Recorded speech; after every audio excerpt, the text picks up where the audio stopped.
What's up, folks? Happy Monday. How's everybody doing today?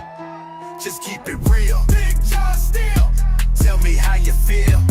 Freaking, I can't find hair gel. Tell me how you feel.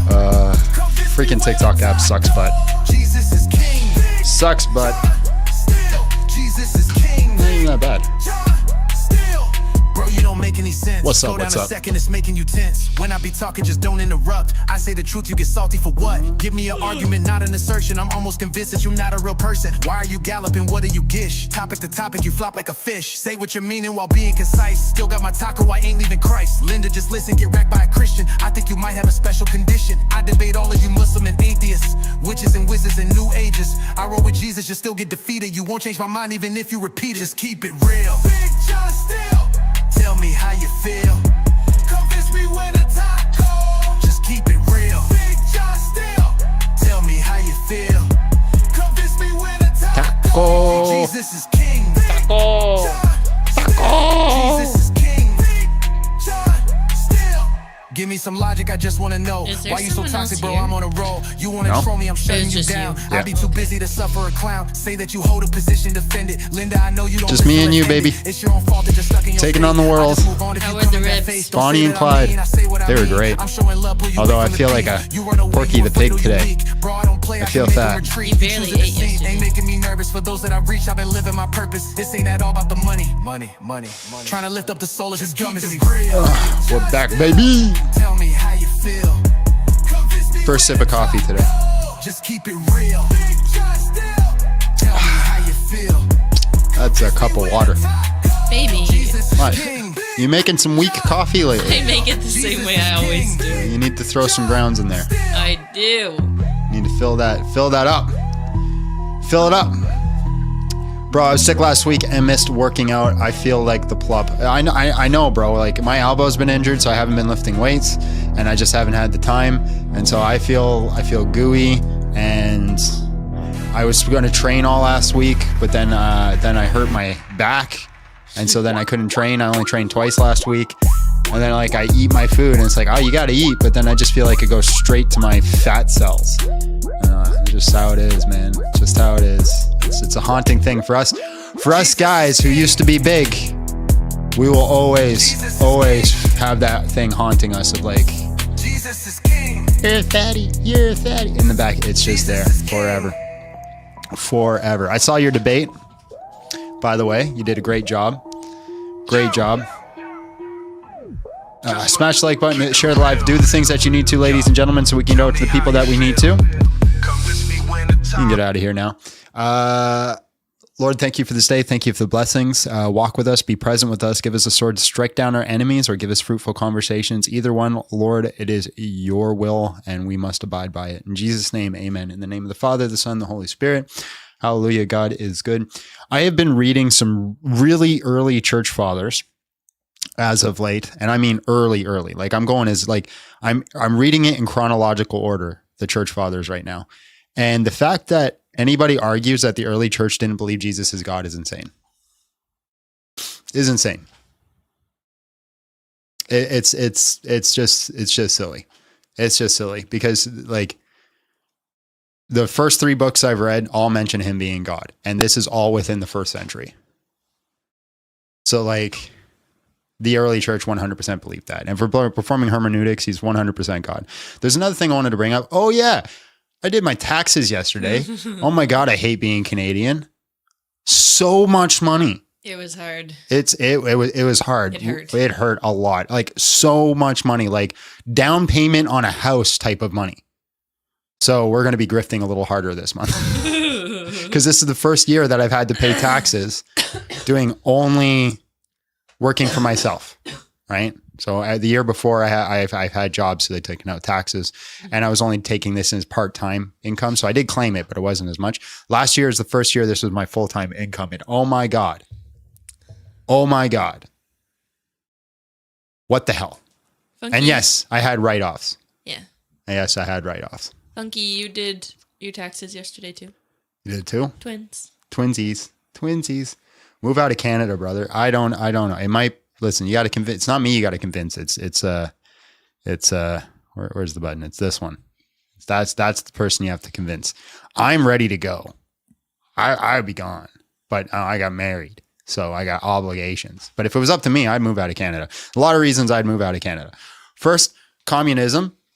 We're becoming slowly a communist country, which sucks. Second, no, I can't have a pew-pew, right? And I do want a pew-pew.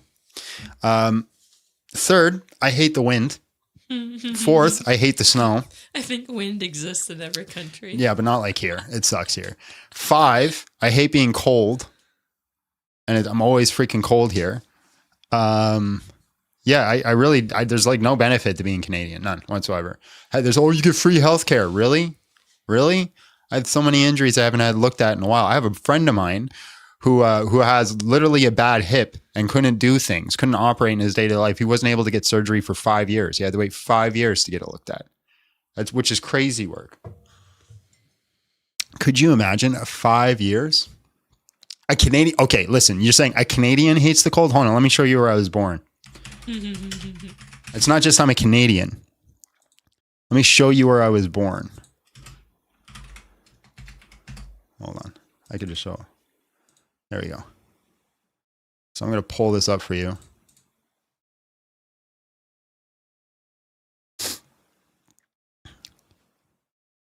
This is where I was born. So I'm not just the Canadian that hates the cold. That's Alaska, by the way, right there. And I was born here. I am a Yukoner that hates the cold. And that's insane because here, when I grew up, it got to minus 60 sometimes. Not very often, but it would. The coldest I like remember is minus 50 to 50 below. Celsius, by the way, if you guys need to know. So what's 50 Celsius Fahrenheit? 50 Celsius to Fahrenheit. It's negative. Oh no, hold on. Minus. You got to put that minus in there. I think you're just... That's minus 58 Fahrenheit. What? So, how does that work? I don't know. I have no clue. That's another reason to not like Canada is freaking we're about to beat a world record for the amount of suicides, and they're proud of it. I guess I can't say schmooish minds. Because Canada's we're about to win for medical assistance in dying. I think is what it is. Yeah. So like they're just like, hey, you're sad. Here you go. Here you go. Oh, you're in pain. Here you go. Here you go. Oh, you're a teenager that's sad. Here you go. Here, take this pill and then say goodbye to the world. We won't help you. Like we're about to beat that, which is crazy. So there's lots of reasons I don't want to be in Canada. There's only one reason I do want to be in Canada. Let me show it to you.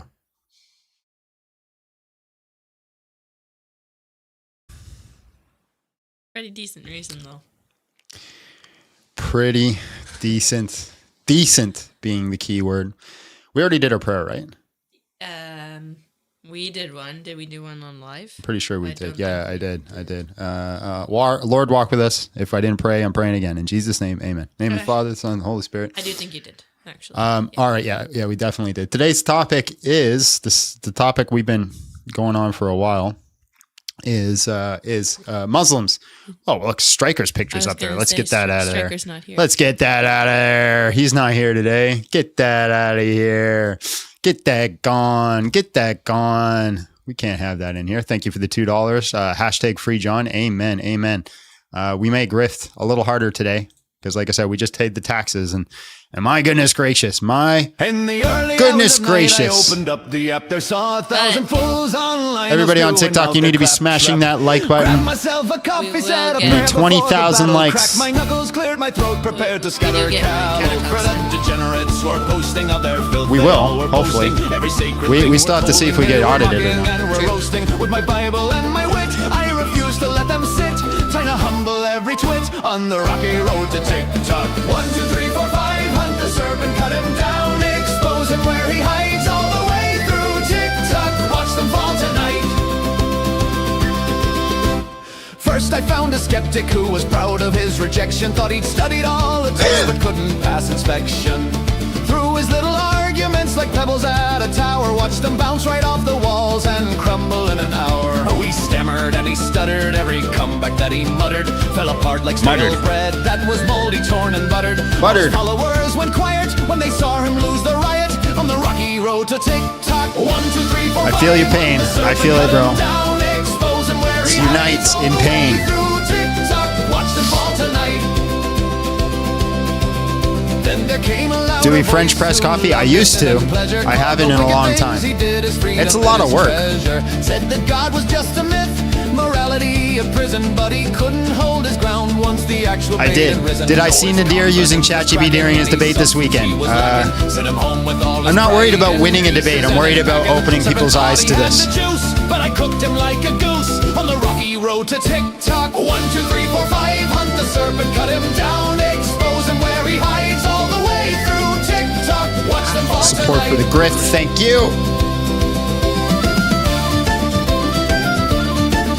Aw, it's cute that you think the Abrahamic religions are factual in the first place. Aw, so cute. So cute. Now the comments started flying, all the heathens were uniting. Have I tried wolf milk coffee? That sounds gross. That's a horrible name for a coffee. Already know exactly how this goes. Every enemy of heaven always reaps just what he sows. So they came in waves like vermin, but I stood there never squirming. Gave them each a turn to speak, then sent them homeward burning. One by one they bit the dust. Their arguments were rust on the rocky road to TikTok. 1, 2, 3, 4, 5, hunt the serpent, cut him down, expose him where he hides What? all the way through. Did you want me to open the floodgates? Or not yet? Well, we only got 10,000 likes. So Okay. we need more. Prophet Big John Steele, peace be upon him, humbly accept my jizya. I will humbly accept your jizya. That sounded gross. Good morning. For the taxes, if a dairy farmer graduates from seminary school, does that mean he's been pasteurized?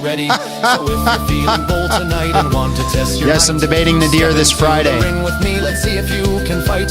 But know that when you lose your ground and tumble all around, you got cooked without a sound on the Will you rocky be road live to on TikTok. Friday? 1, 2, 3, 4, 5, hunt the serpent, cut him down, Probably. expose him where he hides all the way through TikTok. Watch them fall tonight. 1, 2, 3, 4, 5, hunt the serpent, cut him down, expose him where he hides all the way through TikTok. Watch them fall tonight.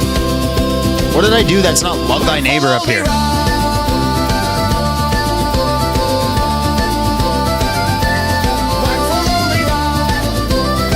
We found the atheists. We scrambled over to, somehow we ended up on atheist TikTok, and so I could smell the pretentious through the screen. Well, actually, did you know? Did you know? Oh my goodness gracious, Jeeves, did you know that Christianity is false? You turned it into Santa Claus. No, I'm a pretentious rich man. Holy good luck, Big John. Don't lose sanity. I've lost it a long time ago. Can't you tell? Can't you tell? Oh, can't you tell? You're crazy. No, I'm not. I'm not. Stop it. Okay? Stop it. Lost a long time. Incel. My wife is literally sitting behind me. What are you talking about?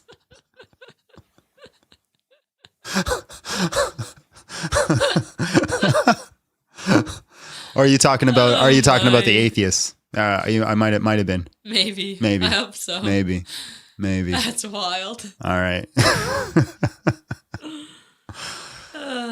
Oh my goodness gracious! I feel like today is going to be a day. I could smell it. Today's going to be a day. It's in the air. It's in the air. All right, Abby, open up the floodgate. Moderators, get off over there. Us out to the comment section, into the trenches with no protection. Get on over there. Where reason dies and chaos reigns, the shorts chat battlefield where nothing remains. We march into the spam and the bots. The brain rot takes everyone we've got.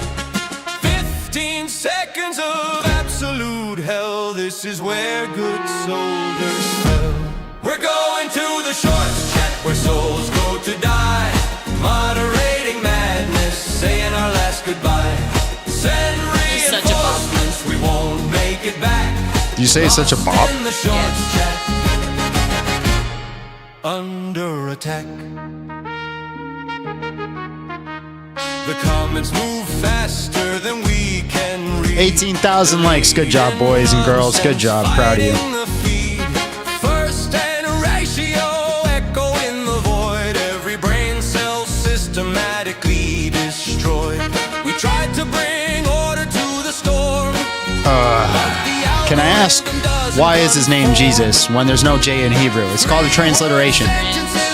www.google.com. What is a transliteration?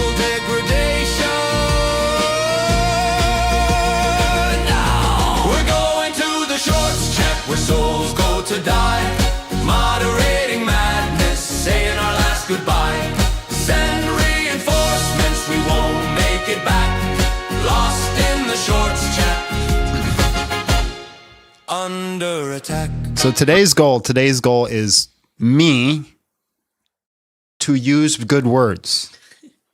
That's my goal today. My goal today is no naughty words. No naughty words today. As much as I want to use them, as much as I feel them, but I swear to goodness gracious, Christians, that is the thing. That's the guaranteed thing that every Christian is going to think you lose your salvation for. You drop an F-bomb, you've lost your salvation. You're not a Christian. You're a horrible person, a horrible human. I got so much rebuke from the last live because I cussed so much. I did cuss quite a bit. I was in a bad mood. But my God, I could do anything else. No rebukes. But the swear words, them naughty words is a guarantee you're going to get rebuked from Christians.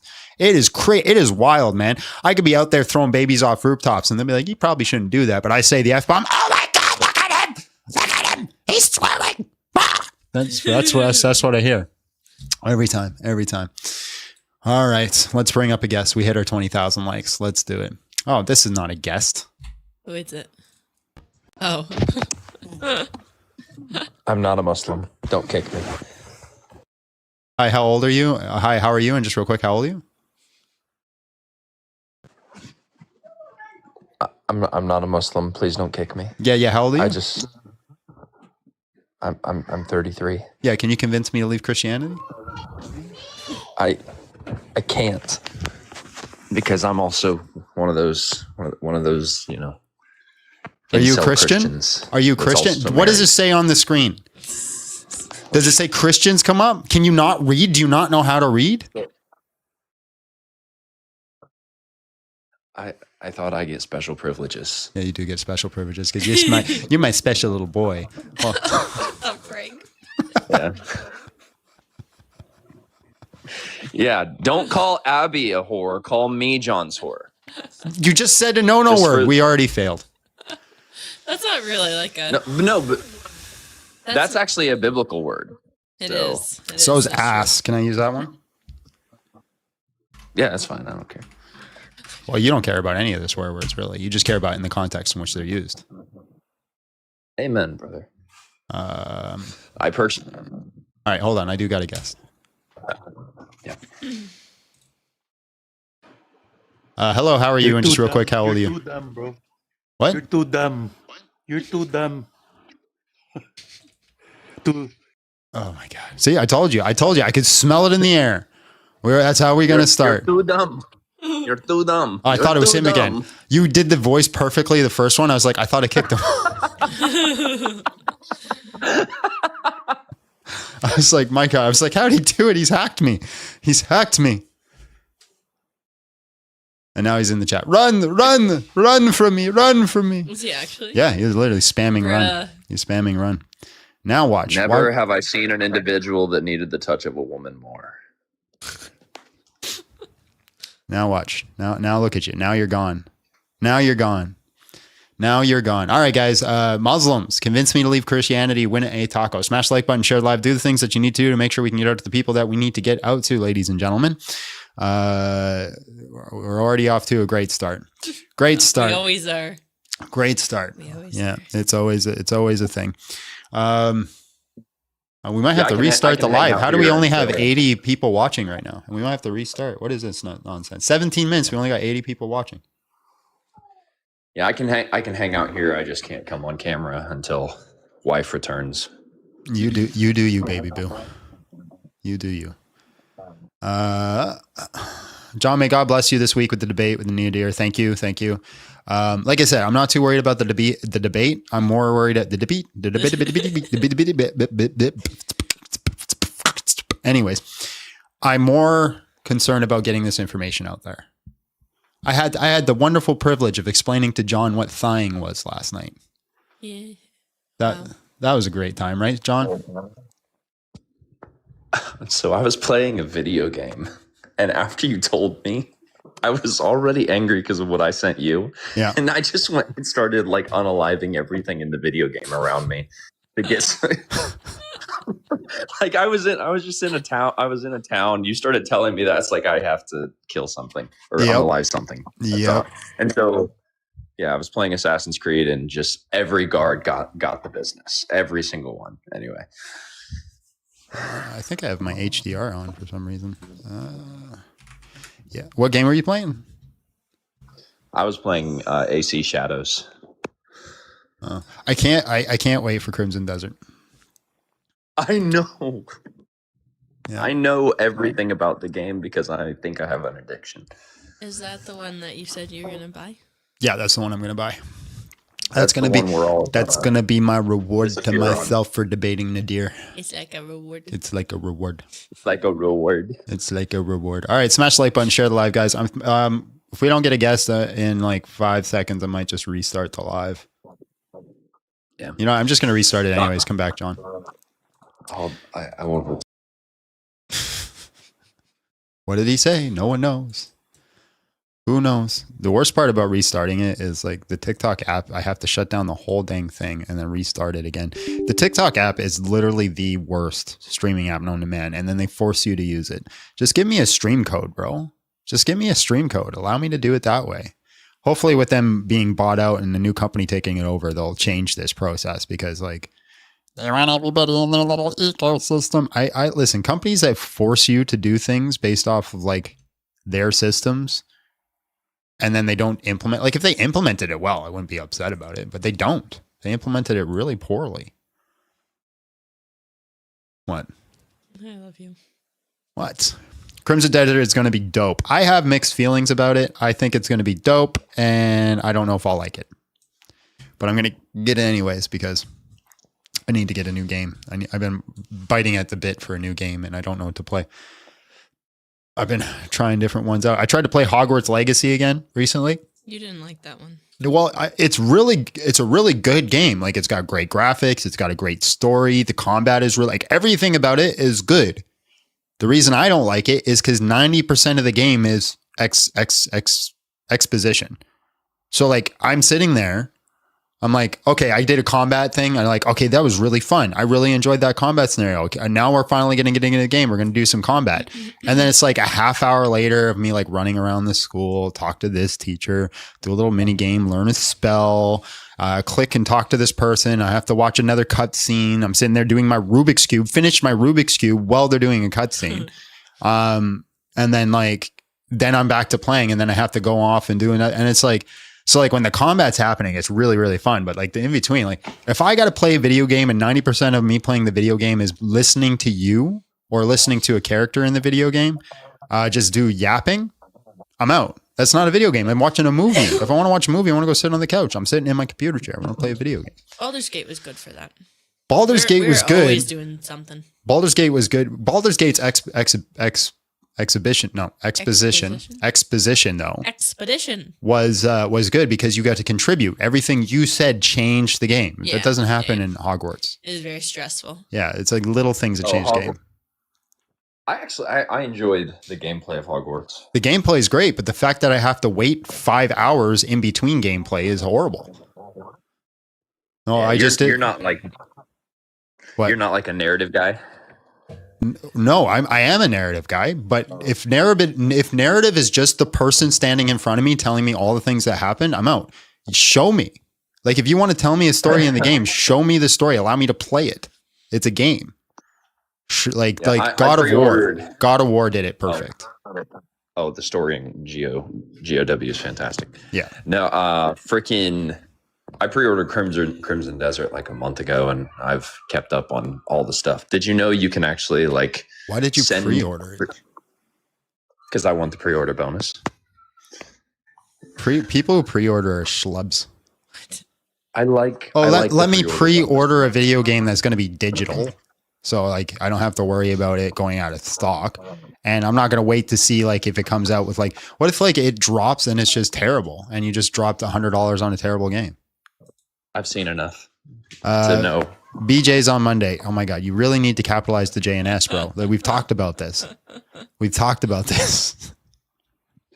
Is he saying both John on Monday or Big John on Monday? No, my acronym for my name, Big John Steele, is BJS, which is also BJ's. But he lowercases the J, so it's literally BJ's on Monday. So he's implying that something else is happening on Monday outside of a Big John Steele live. All right, remember that girl who made a T-shirt about us? Yeah. Yeah. That was weird. Yeah, she's the one who like, when I first heard it, it came from her. She started saying that. That was weird, man. Like that was stalkerish. That was one of those things where it's like, technically, I think we could have sued her. Yeah. Because like, she made a T-shirt with me. It was defamation like crazy. Yeah. She made a T-shirt with me on it, holding a Smexmoy. So. Yeah. Yeah. No. My TikTok got just like graped last night by a Muslim. One Muslim went through like all my videos, and I have a screenshot of just like, when you get notifications on TikTok, it shows you, it's like, this person did this. And then it was just a massive list of the person going on my profile and posting the same photo. And he edited me looking like a Muslim, wearing like the little hat. And that's all he did. Muslims have been editing me bald lately. I don't know what's with that. I've been seeing quite a few pictures of me being bald. Yeah, I saw. You saw that too? All right, hold on. I got a guest. Hello. How are you? And just real quick, how old are you? Why does it say convince you? Hi, how are you? And just real quick, how old are you? I'm talking to you, my nigga. Why are you on here talking about Muslims? Talking about how old are you? I'm asking you a question, my All right, nigga. appreciate your time. If you want to ask a question, you gotta follow the rules.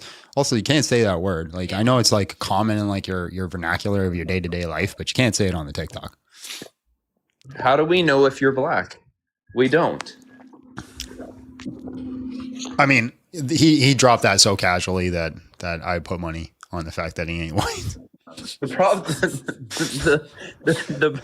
the posterior probability is very high. I agree, but we can't say for certain. Can't say either way. You certain. Can't say it on TikTok, right? Like, No. There's not special rules. No, you can't do it. Can't do it. All right, let's bring up the next guest. Hello, how are you? And just real quick, how old are you? Yo, what's up, bro? I'm 25. All right, man. You're a Muslim? I've been on here before, actually. Are you a Muslim? It was probably like a few days ago. Yeah, I'm a Muslim. All right, man. Convince me to leave Christianity. Okay. You follow the Abrahamic faith, right? I follow Jesus. In what language? Like, what language? I follow him in English. Like, I speak English. So are you telling me that you read the King James or the New International? Which Bible do you read for your source of information? Those are both English. Which Bible do you read for your source of information? There's many. I've read lots. So I've read the NLT. I've read the NASB. Okay. I've read the majority of the ESV. I'm currently reading the NRSV, and I'm reading 2 versions of the NRSV. So right now. Okay, it sounds like you're trying to learn more about it. That's good.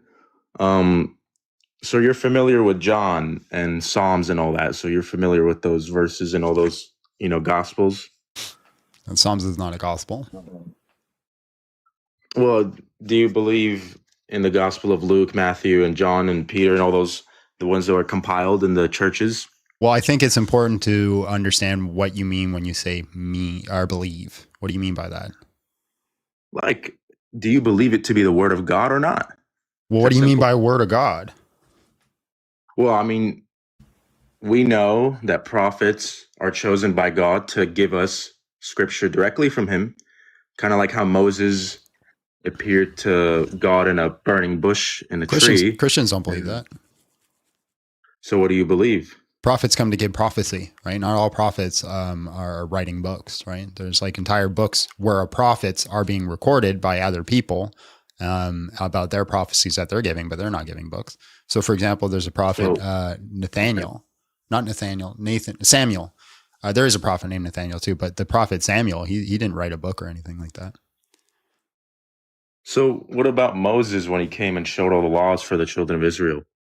Is that not directly from God to him? Moses wrote a lot of things, yeah. He gave him laws. He gave him the commandments. He gave him the first commandment that, your Lord is one, completely independent, no partners, all kinds of laws. That's not in their first law. So what's the first commandment? If the first commandment is right, if you tell me the first commandment is not worshiping one God, it's not that you shall have no partners. You're taking Muslim exegesis and doing eisegesis into Christianity. Independent God is obviously not going to have partners. Why would you associate an independent God with partners? That's different. That's different than saying he said that, right? Saying that he has partners versus saying he said he has no partners are two different things. Are you familiar with the first 10 commandments that were revealed to Moses? I don't have it memorized, but I am familiar with them.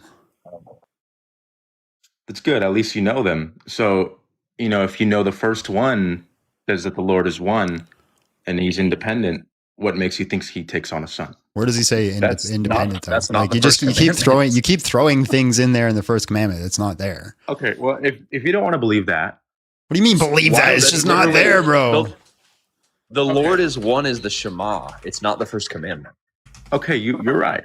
And I'm asking you now, how come Abraham or Moses never mentioned that one will come bleed for your sin? The Lord is going to come in flesh and he's going to come bleed for you guys. Well, how come they didn't believe in this? Why did they only seek? I mean, even Joseph at some point got lustful. This is just the argument of silence, bro.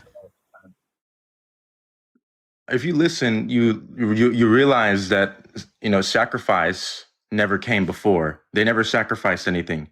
Why did God sacrifice? Are you the Jews? That's all they did was sacrifice things. Have you read the Old Testament? Animals. They sacrificed animals. Exactly. Yes. They sacrificed the lamb and the Passover and all those kinds of things. So why did God need a sacrifice? If we sacrifice, why does God need a sacrifice? Dog, you're all over the place, man. God doesn't need a sacrifice. It's the mechanism that he chose to use to bring in people into salvation. But he sacrificed his son. Yep. Is that what you're telling me? Yeah, it works. It works. Hold on. It worked. Hold on. It's not about need. It worked. It's a highly effective method, right? How many Christians exist today because Jesus died on the cross? Well, I mean, honestly, your whole timeline with that is not correct. Look, there were 300 years, there were original Christians that had to figure out what Jesus truly was. And it took them 300 years to set up a council. You're dodging my question. You're dodging my question. How many Christians exist today because Jesus died on the cross? There's 2 billion Christians. There's 2 billion Christians. So Jesus dying on, yeah. So then you have to admit that's a very effective method to bring people into Christianity. Yeah. I can agree with you there, but when you look at for Christianity for what it is, there's 140,000 different denominations and many kinds of Bibles. You also got the number wrong. How many is there then? How many do you think is there? If it's not 140,000, there's 20. Okay, 20. Great, 20. That's lower than 140,000. I like that even more. But there's 20 ways you can do this worshiping thing. Whether you go get baptized, you become a Catholic, follow the Pope. That's not what the different denominations like. You're just throwing things out there, man. The different denominations believe in like different tertiary things, but they have the core concept. So they would all hold to like a form of the Apostles' Creed or the Nicene Creed, which is like the foundation. Follow the same thing as Baptists do. You think the Lutherans do the same thing as Baptists? Not what I said. No, I said they hold the core foundation of what Christianity is. They disagree on tertiary things. Okay, that makes sense. So they hold the core foundation. That's right. So why did they not hold the core foundation when Paul's letters were being written? Why was it all about the resurrection and not the laws of Jews? I mean, if you looked at Jesus' life, they did hold that, the core foundation. What are you talking about? no, because you don't get circumcised, you don't eat kosher, you don't do anything. There's no dietary laws. Right. So again, according to like the epistle, so according to the early church, right? So the epistle of Barnabas, right? The early church clearly understood that those laws were not something that Christians had to adhere to. Do you believe that to be true? Do you believe God changes for you? Like, What? do you think God can change his laws and his word just for you? Just, okay, sacrifice my son. It's okay. Grace through blood. Why can't he? How does that make sense? Well, he didn't change it. He established that. He'd established it. Hold on. Let me answer your question. He established that the covenant would have to be brought to an end by sacrifice in Genesis 15. That was already established a long time ago. He didn't change. That was always part of the plan, right? If you read in Genesis 1 and 2, I forget exactly where it is, it says that the seed of the woman will step on the head of the serpent, right? The seed of the woman is Jesus. It was always part of the plan. So you believe that to be the final commandment is sacrifice, and that disobeys the other ones, where you don't need to follow the other ones because sacrifice finishes it all. Dog, that is so dishonest and disingenuous if that's what you think I said. You're telling me it's simple. Well, since sacrifice came into play and God sacrificed himself, now you don't have to follow the other rules. It doesn't matter, right? It's not even remotely close to what I said. Do you want to try being honest in a conversation? Is that possible? Can you do it?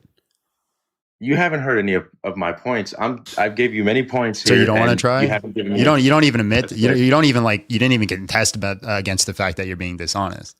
Like, you know it and I know it, right? Why don't you try engaging in good faith and we can have a real conversation? You know, do you remotely think that's what I said? It's dishonest to say that that Jesus did not follow Jewish law. I never said he didn't. He did follow the Jewish law. He came to fulfill the law. So why aren't you Jewish? Because I'm not a Jew. Why are you following him? But he didn't follow himself. He followed his Lord. He followed, Yahweh. He put his head to the floor many times. He said he did it once. He did it once. I tell you, go ahead. If you can show me 2 times. Well, actually, you know what? Let's be fair. You said many times. If you could show me 3 times in the Bible. Hold on, let me finish. If you could show me 3 times in the Bible where Jesus prostrated, I'll give you the taco. Let me tell you something. Your Bible is your book. Look at you being dishonest. You're a little disingenuous baboon, you little silly goose of a liar. That is your book. If you want to go look in your book and you want to find that, you can find that. I'm not going to sit here and you said he did it so many times, right? This is what you guys do. You guys throw things out into the air and then move on to another topics, expecting just to linger, right? To try to convince people. See, exactly. You're proving my point. To try to convince people of Islam. Did he know the hour? He may or may not have. There's nuance to it. They asked him, "Do you know the hour?" He's like, "I have no idea. It's only Lord knows the hour." Come on. I mean, how much more do you need? So you also have to call me good. Only God is good. I mean, you're just showing me you never actually read the books and you're just repeating what other Muslims have told you. What do you do with the verses where it says Jesus knows all things? Then if he knew all things, and why did he? No. Just to answer the question, right? So you have a verse that says he doesn't know the hour, but then you have like 4 or 5 other verses that says he knows all things. What do you do with that? Contradiction. What do you do with it? Why do you pick one and not the other? You call it a contradiction because when he lived it's a contradiction. It's a contradiction. Why do you pick one and not the other? Because when he lived, they asked him. And they don't have an answer. Because look, if he truly knew the answer, why do you pick one and not the other? Because we don't have information of the last final hour. You think the Bible's corrupted, right? Partly. Yeah, okay, so the part where Jesus didn't know the hour, that's a corrupted part. But the part where he knew all things, that's a trustworthy part. I know this. I know this. I know. You know how I know this? You know how I know this?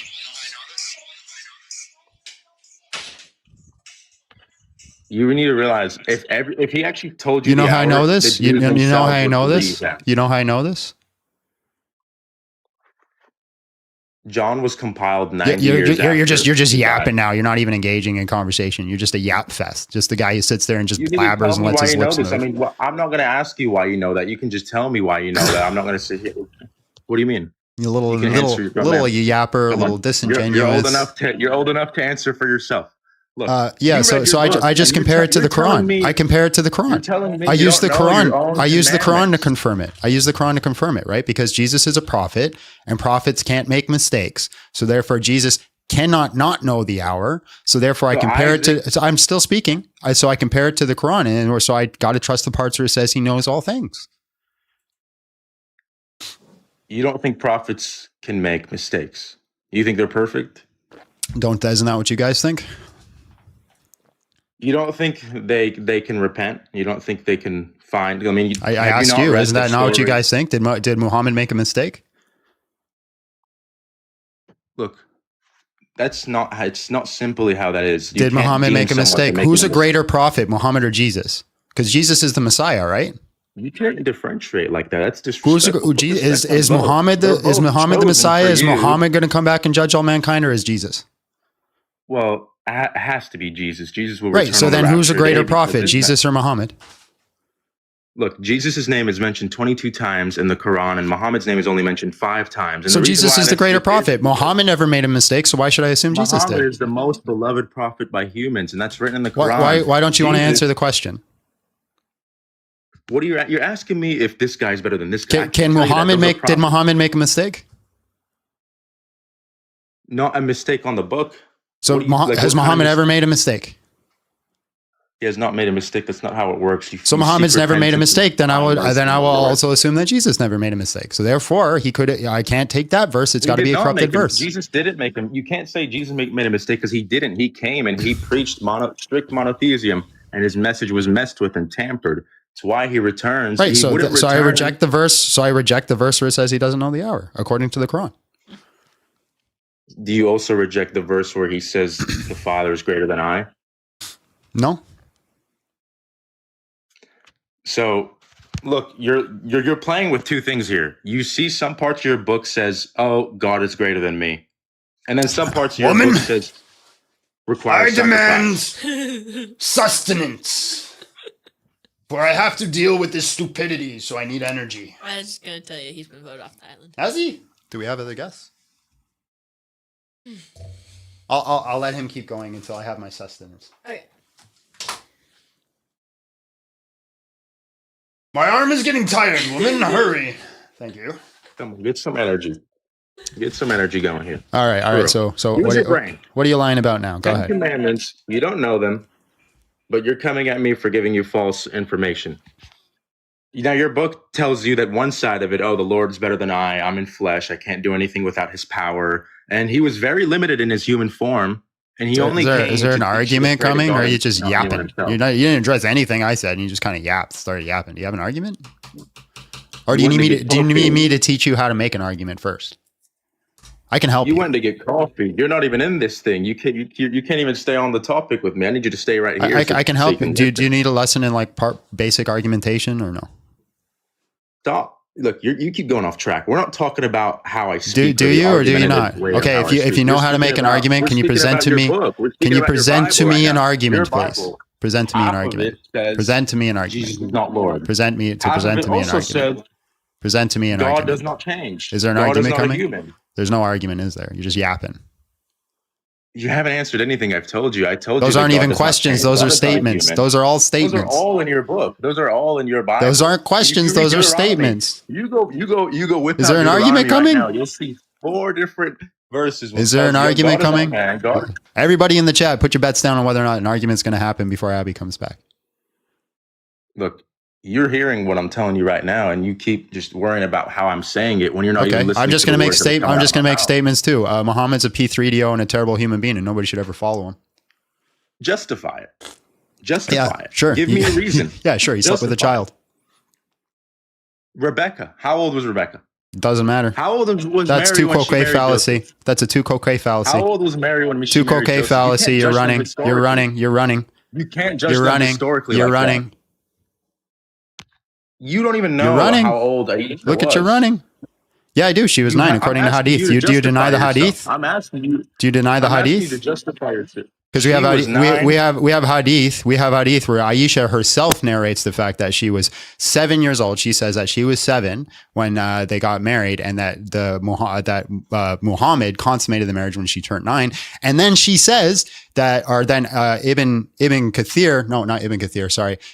Sahih al-Bukhari says that Muhammad died when she was 18 years old. So that means everything that they did all happened between the ages of when she was 6 years old and she was 18 years old. So Muhammad, by pure definition, was a P3DO. I can also show you hadith that says that they took a bath together. He was bathing with a child. He used to come in and lay on her lap before they got married, and she would comb his hair and read him from the Quran. That's called grooming. But you seem to ignore where the Quran says marital rules and laws for actually getting married. And look at history, for example. Look at just a few hundred miles over you. You realize history. What part of history? What about the part of history that says that? Hold on. All of Europe. You said all of Europe, right? Okay. What about the time in Europe where it said that you had to be 21 years old to be an adult because that's how old you had to be to carry armor. So you weren't considered an adult until you were 21. What about that time in Europe? Why don't you take that period?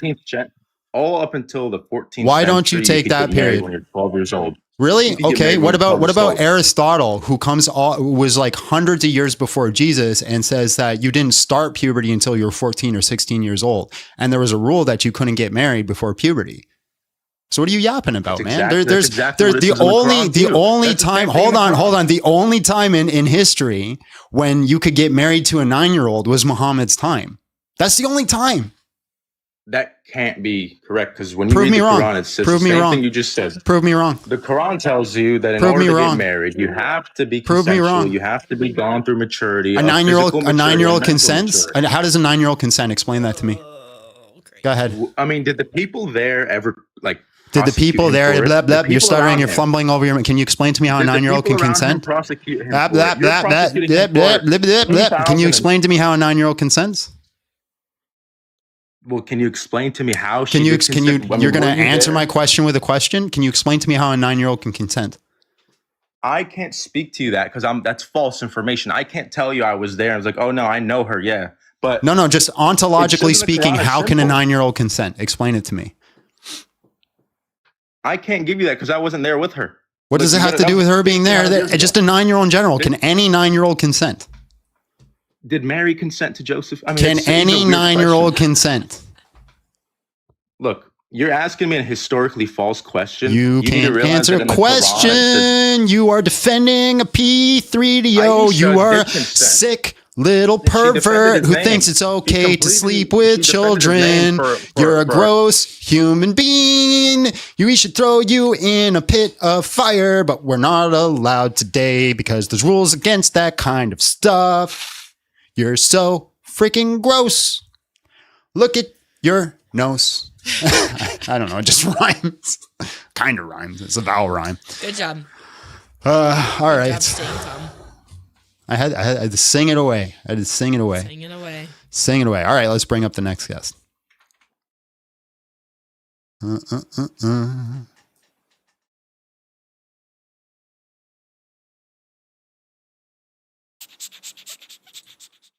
Is John still here? Oh, he's there. He texted me about the fact that he came back because he had to go do something, and he's like, "What the hell are you talking?" Yeah, I don't know. It took a sharp turn when I came back. Well, he was just making statements, so I threw out some statements too. Oh. Hello. How are you? And just real quick, how old are you?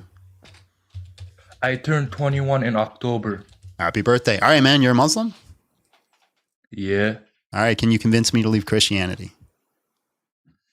I cannot convince anyone to leave Christianity if you don't want to believe in it. Okay, then why'd you come up? Because, I was hearing all the things you were saying. Half the time, the other guy was kind of talking too much, but, I just wanted to help him out.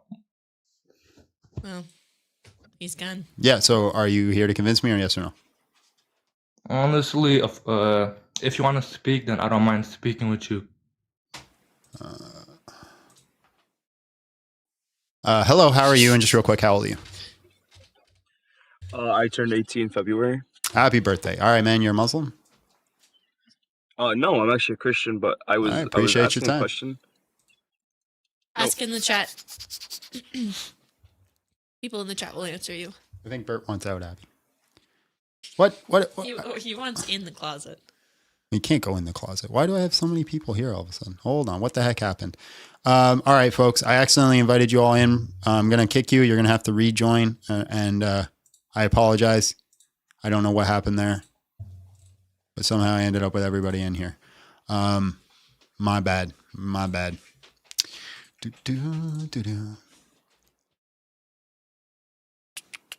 How is it that you're all getting back in? All right, we'll just have to leave you on mute. Bob, hello, how are you? And just real quick, how old are you? Hey, hi, what's up? I am 22. All right, man, you're a Muslim? Yeah, I'm a Muslim. All right, can you convince me to leave Christianity? Yeah. But before that, I want to ask you, why do you want to leave Christianity? I don't. Can you convince me? I'm not interested in rhetoric. I'm just interested in the argument, my friend. What's the argument? Okay, so my argument can be that the Bible has been changed over a long period of time, which makes it very unreliable. Okay, what parts of the Bible and what percentage has been changed? So the argument is like this, that if there is something... Well, hold on. I'm asking a clarifying question before you continue, right? So you say... I'll get to that. Just let me finish my statement. And what was my question? Can I convince you to leave Christianity? No. So my clarifying question, right, was like, hey, you said it's been changed. What parts? Yeah. Hold on, let me finish. Let me finish my question. What parts and what percentage? Yeah, just wait. Just let me finish my sentence, and then we can take your question. Is that okay? No. Oh my God. Okay, so let me just pull up my diary. Just a minute, no? Okay.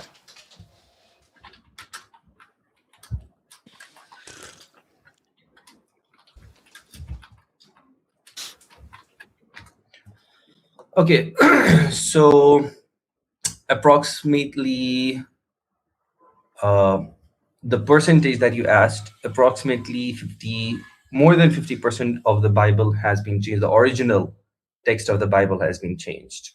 Over 50. Where did you get that information? ChatGPT? It's my own research. Where did you get the research from? Oh, sorry. Sorry, what? Where did you get the research from? So, for example, I have Bart Ehrman who says that he can get the Gospels and Acts up to like a 95% accuracy, which means there'd only be like a 5% corruption between those.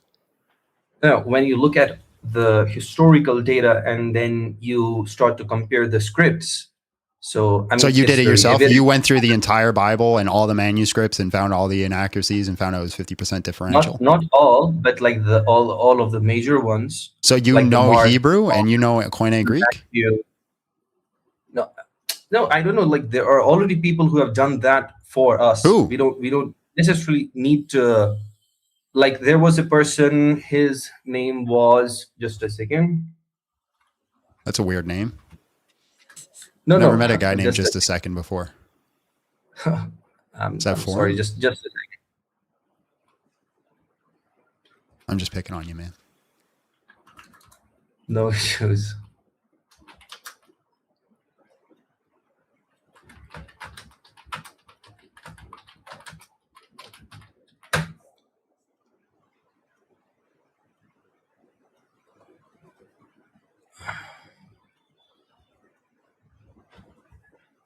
Okay, so you can search about the guy Sheikh Ahmad Dihat. Sheikh, I'm a Muslim. I'm going to trust a Muslim for textual criticism on the Bible. Okay, so if there is a guy who has a degree in, let's say, he's a PhD in, let's say, chemistry. Yeah. So, are you going to say that because what's Sheikh's degree in? Okay, I'll tell you what the Sheikh's degree is in. It's in literature, Islamic literature, not only Islamic literature. No, if you want, you can just check him up. It's your argument. My friend. Okay, so he was a South African Islamic author, Right. intellectual, and comparatively religious. Am I going to crash out again? Probably. Just give it time eventually. Sorry? I'm answering a chat. I'm still waiting for actual data here. Okay.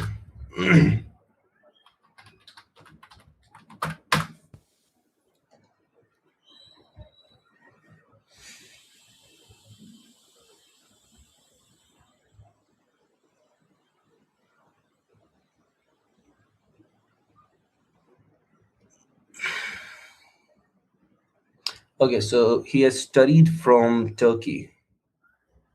Okay, he studied turkeys. Got it. Yeah.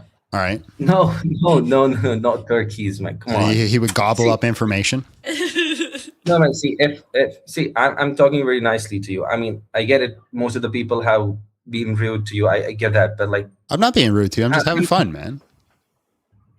I haven't insulted you or mocked you. He's just kidding.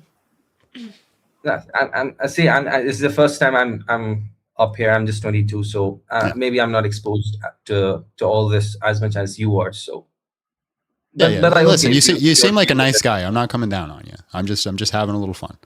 All right, just trying to make it a little bit more entertaining. That's all. Okay. So now what my original thought is. So the sentence that I was gonna say in the beginning is, say for example, I have a wife and she is changing. What I mean by that is that someday she is behaving very nicely, then the other day she is behaving some other way. Mm-hmm. So now this change in behavior. So will I be able to trust her? No. So in the same way I'm saying, so if there is something I should trust. No, listen. So if there is a book that I'm going to follow, all right, but then that book changes and there are a lot of different people who are changing into. But what percentage changed? You say 50%. I don't have any reason to believe 50%. Right. And it also depends on like what we consider, right? So I don't need the entire Bible. Let it be just 10%. Let it be just 10%. But again, it has changed. Well, so here's the problem. Here's the problem. I'm going to show you something. So you think the Quran is a continuation of the prophets, right? Yeah. Right. So I have a Bible here, right? So I have a Bible. So the Bible is not a book. It's several books. Okay. Right. Now there are some books in here that I can say for sure are 99% accurate. Right. For example, the Isaiah scroll. So the book of Isaiah here, we can confirm that through the Isaiah scroll, I think it's Isaiah scroll B from the what do you call it? The Dead Sea Scrolls, that it's maintained a 99% accuracy since 200 years before Jesus. So you're looking at several books. Maybe one of these books is horribly changed or a whole bunch of issues to it, but we have lots that are good. Now, you think this is a continuation. So technically, what we should do is we should take the Quran and put it in with the Bible. But the problem with that is the Quran going to agree with the Bible? No, is Quran going to agree with the Bible? Now, I don't want to right now debate on Islam because I just want you to leave Christianity. It's not necessarily that I'm bringing you towards Islam, right? Yeah, but I just want to show you something because you're trying to show corruption. You want to like, hey, there's corruption, so that's a problem. But is the Quran going to agree with the Bible? Okay, according to my research, I don't think with the current Bible that you have. Are you Muslim? Yeah, I am Muslim only. Yeah, so does the Quran agree with the Bible? Not with the one that is right now, but yeah, with the actual Bible, 100%. Okay, so then if we put this in the same book, then technically we would see the Quran corrupts the rest of the Bible. Yeah. Yeah. So it's the Quran that's the corruption. So I can't trust the Quran. I'm sorry, your voice broke. What you said? The Quran is my voice broke. The Quran is the corruption, so I can't trust the Quran because technically this is a continuation. Last 10 seconds, can you just repeat? I don't remember, but you said yes. What did I say exactly? No. What you said something like that. That so Quran should The corrupt Quran is rest not of going the to agree with the Bible. Bible. So technically, the Quran is the corruption here. It's everything that's out of whack, right? So I'm not going to trust it. So therefore, I have a reason not to trust it because there's a corruption. But that is a separate debate. So we are here to talk about you leaving No, Christianity. I'm showing So- you a problem with your epistemology, right? You're saying there's corruptions in the Bible. Well, the Bible is not one book. So let's say for example, you're Why right. is it not one book? Hold on. Let me finish. Let me say you're right. Let's say what is Deuteronomy? Deuteronomy is contested by scholars on like its authenticity, who actually wrote it. It's one of the most like discussed. Let's say we can confirm that Deuteronomy is a corrupted book and we can't trust it. Well, the problem is I still have an entire like 60 plus books that I can trust. Right? Which are Bible only. What? Which are Bible only. Bible only. What are you talking about? No, you said 60 books. Is it like you are generally 60 speaking plus, about 60 plus books, okay. right? So like Deuteronomy, let's say that's corrupted, right? I have a whole bunch of other books that I can trust. So you're saying the Bible is corrupted is like a weird statement because what parts of the Bible? Where? Because the Isaiah scroll has got a 99% accuracy. Would you say that's corrupted? Can you prove that it has 99% accuracy, or can you just Dan McClellan, who's not a Christian, who's an advocate against Christianity, has gone on record, right, saying that it's got a 99% accuracy. That would be perfectly fine with Wes Huff saying it had a 99% accuracy. Oh, okay. But then why are there so many books about Christianity? If there is no corruption, if it is also perfect, then why so book? What I mean by that is that if you go with like the Mark, it is completely different. John, it is completely different. Matthew is different. Luke, it's different. I mean, well, why? it's not. The synoptic problem actually says the opposite. The synoptic problem says that they're so alike that they think it's problematic. So alike that they think is so but there are some. I actually think this is an issue because a lot of scholars will say, oh, we have the synoptic problem. They're too alike to be trustworthy. But then they say there's too many differences to say it's historically reliable. Well, which one is it? Are they too alike or there's too many differences? I think there are too many differences. See, scholars disagree with you. Okay, so one more problem that I have with Christianity is that it's a religion, but it is related to it is connected to a human. It's connected to a human name, Jesus Christ. From that Christianity came. Same with Islam. Only if I go over the name. No, Islam is not specified. It does not come from the name of the prophet. Prophet, peace be upon him. It does not come from there. No, Islam is a separate name. But Christianity comes from the root word Christ. Islam, it just means like follower of God, right? Or Muslim means just follower of God. Right, Islam correct. means, yeah. So you just have a word. What does Christianity mean? What does Christianity mean? It comes from a root word Christ. Yeah. Again, what does that have to do with anything? It's just where the word comes from. The religion should come from. Okay, the religion should come from God, right? Yes or no?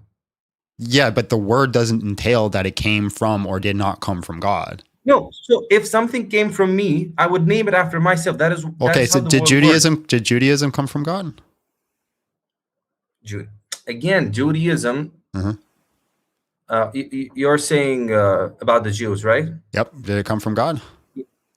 It did come from God. So did the Christianity come from God. Judaism came from God, and it wasn't named after God. So the argument doesn't follow. No, see, what I'm saying is they didn't call it Yahwehism.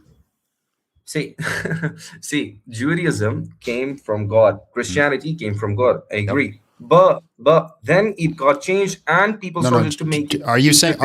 Hold on. Are you saying back then that they weren't called Jews?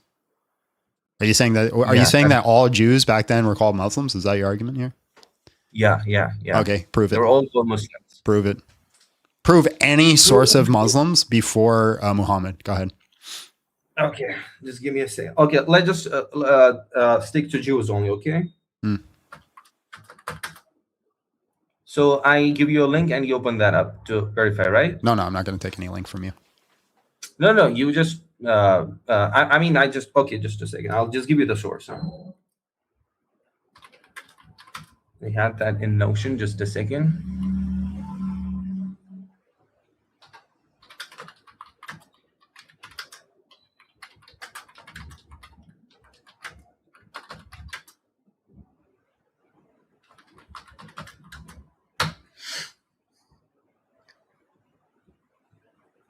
Guys, that dono bar is looking pretty empty. And like I said, we just had to pay our taxes. Yo, can you hear me? Oh, you're in. Oh, someone else came here, huh? Yeah, it's no one important. Don't worry about him. Oh, okay. It's just some weirdo. It's just like the worst co-host in the history of co-hosts. That's pretty much it. You're not wrong. Okay, so what is the meaning of Muslims? What is the meaning? I'm not talking about the actual meaning of the word. I'm talking about actually being a Muslim, right? Practicing Islam, the current understanding of Islam. You're trying to give that argument. Yeah, If we're just talking about the word, if we're just talking about the hold on, let me finish, please. If we're just talking about like what's that word that talks about like what a word originally meant, John? What was it called again? Anachronistic. Yeah, no. When you're talking about the word and it's like root meaning, there's a word for that. Anyways, if we're just talking about the root meaning of the word Muslim, yeah, there was lots of Muslims before, right? Oh, equivocation? You could call Jesus a Muslim. You can call me a Muslim if we're just talking about the word, the strict word, etymology. Exactly. Etymology. Etymology. Yeah. Well, I mean, functionally, they are doing an equivocation as well because they're using Muslim in two different senses. One as an adherent to the religion of Islam, and one as I'm sorry. Can you just put your mic a bit closer? I'm sorry. Can you just put a mic a bit closer? Yeah. Me? Now, please. Can you hear me? Yeah. Yeah, you can hear you, John. Yeah. I can turn them up. Yeah. So I said functionally it is still an equivocation because you're using the word in two different senses. Oh my God! Fix your life, like the entirety of it. Just fix is it my problem or he's gone. Anyways, if we're talking about the etymology of the word, then there's lots of Muslims. In that, John, shut up. Did for I a lose second. connection or did you? Did I lose connection or did you? You lost connection. My screen just went black. Oh my God. Okay. Why do you just yap? My screen just went black. My screen just disappeared. I thought. Would you stop yapping? Okay, so if you look at the root meaning, it means anyone who just follows God, right? That's what the meaning of the Muslim is, right? Yeah. That is what the meaning of even the Islam is, that to follow God, the God's religion, right? So technically, all of them were Muslims only. That's what I said. No, when we're talking about being Muslim, you knew exactly what I meant. That's a silly Billy move. Okay, no. That Muslim, I'm not saying. No, see, then you got it wrong. You got it wrong. So no. I get it that you are trying to say that you wanted me to prove this Muslim. I got your point, but what I'm saying is that the word Muslim, the meaning of the word Muslim, that is what all of them were. They were all Muslims. So is it a coincidence that this religion's people are also called Muslims? Is it a coincidence? Yeah, but you know exactly what I meant, right? Because when I was talking about Jews, we're saying that Jews had the new. But the argument, in the context of the argument, we were talking about names, right? Now you're saying everybody, right, would have been given a name. If you're a religion from God, you have to be given a name that's specifically about God only. You can't have a different name. Well, Jews were called Jews, right? You argue that they were called Muslims. What is the name? They weren't. What is it? Okay, yeah, you're right about that. But what is the meaning of Jews? Yeah, you are. So what what's the meaning of Jews? I don't know. Followers of? What does it followers of? No, say followers of.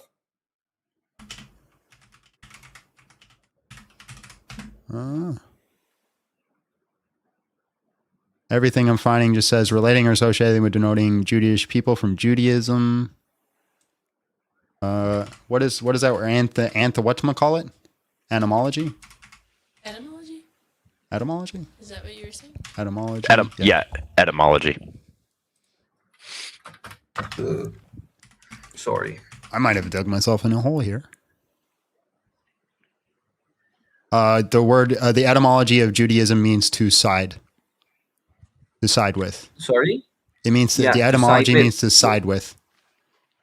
Yeah. And they sided with who? They were the people of who? The God. Well, they were people of the book. The people of the book. If there are people of book, so there are the people of God. Am I wrong? No, I think you're just connecting things that don't need to be connected, because you said the word specifically has to be about God and His Muslims. name. Yeah. Oh, okay, God. Yeah. So that is what I'm saying, because the religions got changed, which is why they're not in that way. Which is why What percentage was changed? Sorry. What percentage was changed? I told you, may it be 5%, maybe even 1%, but if it is Maybe changed, it is 1%? unreliable. That doesn't logically follow, right? John, have you ever been wrong about things? No, not yes. Of course. Can you also center yourself to the middle of your camera, if you don't mind? He's centered. No, there, other way. Yeah, there you go. Perfect. Thank you. Yeah, John. So you've been wrong about things, yeah? Yeah. Okay. Does that mean I can't trust anything that you say ever? No. Oh. I would think you're an idiot if that's your standard. Yeah. It'd be pretty weird if just like if anybody got anything wrong, that we just no longer trusted anything they said ever. And if that's the case, then you can't trust Muhammad because he got a lot of things wrong. Again, just think about in again, terms. okay. Yeah. Think about in terms of your own family, right? Has your mother or your father ever told you any sort of lie, even if it was small? It was like, hey, I'm going to take you to the toy store, and then they just like don't do it. Bastards. See now. Okay, now see, there's the problem. You are talking on a small. Have they ever told you a lie ever?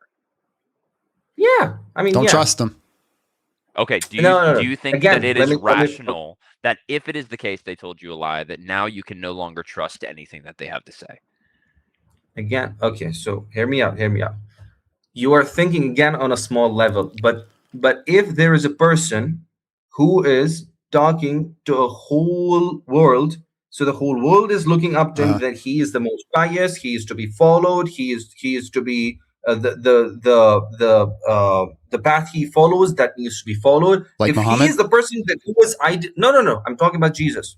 So if he is the person, sorry, not Jesus, the book I mean. So if there is this book that needs to be followed, if there is a book that needs to be practically lived, that needs to be brought into life, that needs to be held sacred, if there in that thing, that 1%, no, that is not acceptable there. Why? You are comparing you're just drawing a conclusion. Why? That is holy book. Why? You don't call your mother holy mother. Come on. Do you Why? call her holy You're mother? just saying things. Why? Why does it make it so we can no longer follow it or trust it?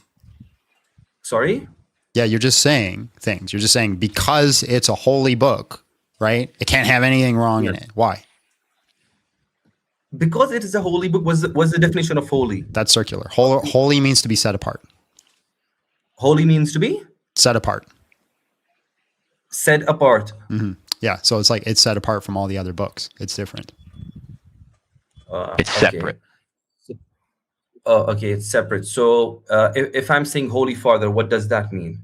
Yeah, the Father that's separated and separate from all other ideals of what Father is, right? For he is the Father. What is that key thing that is separating him from all from rest of the fathers, or what is that thing that is separating this book from all other books that it is getting the title Holy Book? Yeah, because it's right? it was inspired divinely. It was inspired divinely. So can divine make mistakes? Can the divine make mistakes? No, but the people who are inspired by the divine can. Yeah. So if there is, I don't feel like you listened to what I said and you're just continuing what you said. Like I feel like you just went in one ear and out the other. What did I just say? You said that the people who are inspired by the divine can be. That's okay, cool. Said, right? Yeah, awesome. You were listening. Perfect. I appreciate trust that. me, I'm listening to you. I'm listening to you. Yep. So, okay, so we agree on this, that the divine thing cannot be, it cannot be a lie, right? It cannot be something in which there are some loose ends or anything. What the divine essence cannot lie. In a sense, it cannot be wrong, sure, but that's not what we're talking about. We're not talking about the divine essence. But the people who are putting that same divine thing into a book, if that is in any way changed or in any way there are some loose ends, then it does not. It does not have. You just use more words to say the same thing. Why? Why does that mean it can't be trusted? Because if it is of the divine essence, it cannot. It does not have to be changed. I didn't say it had to be changed. I'm just you're just saying because God inspired them, it should be absolutely perfect. I don't see how that Yeah. logically follows. Okay, You're confusing so dictation and are you inspiration. What telling do you me think that? inspiration means? Just a second. I'll get back. Get back that. Sorry. Get back to that. Are you saying that Well, it's key to Jesus the made point mistakes? though. What do you think inspiration means? When something is divinely inspired, what do you think that what that means? What that entails? Firstly, I don't think that God inspired can you those open the people. door? I It's getting think hot in He here. influenced those people. There's a difference Bro, between you're dodging influence the and question. What's the inspiration. difference? No. Inspiration means when you yourself start to acknowledge something that you feel maybe good about. It's my definition. I can be wrong. I'm sorry. Okay, so inspired. So let's say I'm walking down the street and I see God all of a sudden appear before me and say, "I am God. Hear me, John. Muhammad's a false prophet." And I go, "Oh yes, Lord." And then I run home and I write it down. Does that mean that because God spoke to me and I wrote it down, There you are everything? not. Hold There on, you are hold on. not inspired. There you Still speaking. Does that mean everything that I wrote down is automatically going to be impervious to mistakes? Yeah. If God is going to present Himself in front of you, then it means that you must be very pure. You must be again holy, separate from all the others that Why? God chose to come. God revealed Okay, Himself to Moses after he murdered somebody. What are you talking about? But again, he was a prophet. He was the chosen one. Was he not? Yeah, but that doesn't make Are him the prophets special. not chosen ones? So hold on. The problem is like you're talking about you have to be special and great. Moses wasn't special and great. He was picked after murdering somebody, and then he wasn't allowed in the chosen land because he kept disobeying God. I'm not saying that he. Sorry, what did you say? Moses was not allowed to go into the chosen land because he kept disobeying God. David wasn't allowed to build the temple because of all of his bloodshed. Solomon was constantly rebuked because he kept sleeping around. But all of them had one thing in common, that they were constantly refused. They were not boasting about it. They were. It's not like that they killed someone and they were like, "Oh yeah, we killed someone." They were all like, "No, we did something wrong," and they were all constantly in find of, "No, there is something that we don't know." They were constantly in search of God, were they not? Good luck giving That one is to why. Caesar. So, what's that word called? Sorry, I was addressing the chat. Oh, okay. I still don't know what you think inspiration means. I think he means I think this is what you think inspiration means. The Lord says, is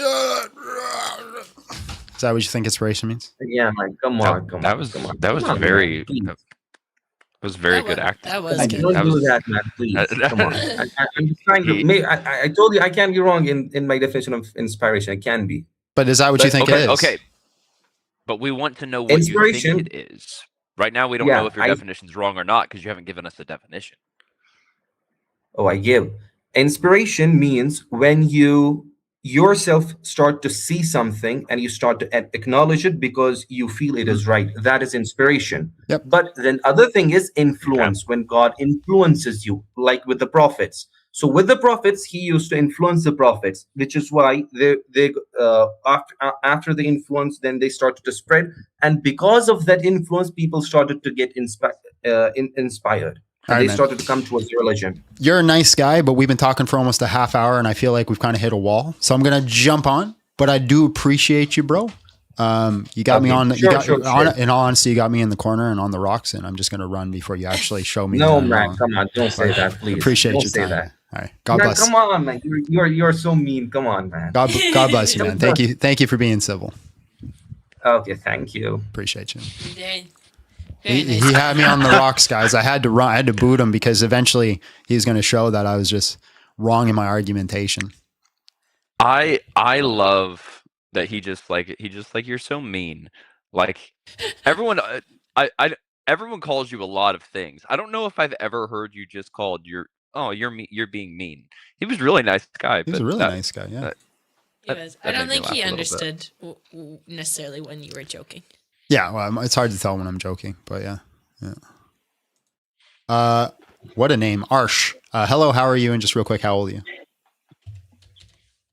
Hello, can you hear me? Yes, I can hear you. How old are you? I'm 20 years old. All right, bro, you're a Muslim? Of course. All right, man, can you convince us to leave Christianity? Definitely. All right. What denomination do you hold to? What denom are you from? Pro-Orthodox. Pro-Orthodox. Pro-Orthodox. What does that mean? I've never heard of it. It's the best denomination ever. It's just the truth. Call it independent. It's pro-Orthodox. Oh, okay. So are you a Miaphysite? Are you a Diophysite? What type of Christology do you hold to? Pro-Orthodoxy. That doesn't answer my question, does it? Yeah, it does. The problem is in your question. So right? do you believe your question is a pigeonhole question. You're trying to find like a specific ideal and pigeonhole me into that ideal rather than just navigating the conversation with me. No. Because me knowing what you hold to is necessary for this argument. So just either way, I'll ask me what I hold to. So, for example, let's say I said, hold on. Let's say I was non-denom, right? Then what? Then I'll go forward. Yeah. Yeah, but then what? Like, what does that tell you about me? It doesn't tell me anything. So exactly. I need to inquire more. Yeah. So don't worry about my denomination, bro. Just ask me questions. Okay. Do you believe Jesus is God? Yes. Do you believe he's human? Yes. How many natures does Jesus have? He possesses 2 natures. Okay. So he is fully human and fully God, right? He's not 50% human, 50% God. Yeah, he subsists in the 2 natures. So the person of Jesus subsists in both the natures. So both the natures are just 100% that nature, and the person of Jesus subsists in them. Okay. So for one to be human, he needs to have the potency to lie. Do you agree? The potentiality. He has the potentiality to lie. Yeah, no, I disagree with that because a nature doesn't give you the potentiality for act, right? Like in that specific area, you need the personhood for that type of potentiality. That wouldn't be predicate on the nature. I'm sorry, what? A nature in itself doesn't have the potentiality to lie. The potentiality would be like predicate on the person operating through the nature. Yeah, but within that nature, every single person it's an essential attribute for a human to have potentiality. I'm not saying it needs to be actualized. I'm saying the potential to lie exists in all humans. No, because like for example, if there was a human nature that didn't have a person, right, subsisting in that nature, it wouldn't have any potentiality to lie. A human which doesn't subsist in the human nature, what does that make any sense? No, that's not what I said. I said if there's a person that's not subsisting in the human nature, so you have a human nature and there's no person subsisting in it, right? And let's say that human nature is being held together by machines and keeping it breathing. That human nature wouldn't have the potentiality to lie, would it? Can you define a nature? What does nature mean for you? That'd be like your genus, right? So it'd just be like your kind, how you operate in the world, your substance, your metaphysics. Would you agree with me that it's a set of essential properties? You could say there are essential properties to a specific nature, sure. It's not just going to be essential properties. Essential properties are going to be properties that a being could not exist without. So essentiality is going to be a part of the nature, but it's not going to be the exhaustive. It's not going to just be that. Because you can also say that there are intrinsic properties that are true of the human nature that are not essential. I'm not saying it's just that. I'm not saying it's just that. I'm saying. Okay, then why would we accept the definition? Someone is human. So, if someone is human, he has the potentiality to lie by default because within the human nature. Yeah, just disagree. It is possible for humans. What? Okay, but why would you say that that's an essential property? Why would you say that that is a property that humans cannot exist without? Yeah, because every human cannot exist potential to lie. Well, let's say Okay, you literally just I'm not saying every human has. Yeah. So let's say, for example, that I'm a human, right? And I end up in a car crash. Hold on, let me finish, right? Let's say I'm a human, I end up in a car crash and I've lost all my cognitive abilities, right? I'm pretty much just in a vegetative state. Do I currently have the potentiality to lie?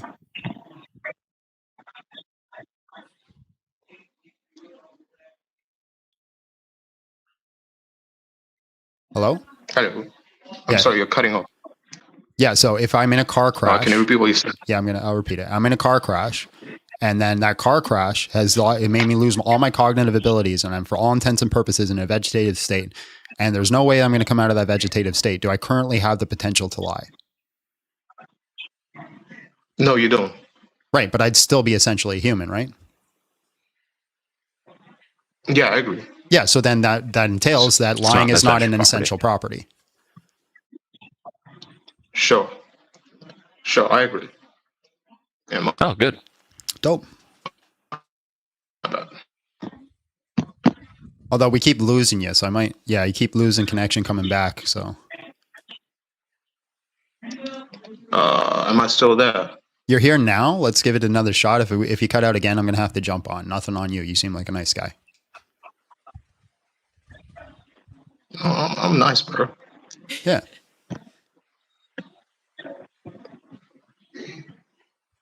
All right, do you want to continue or? Yeah, I'm continuing, bro. All right, go ahead.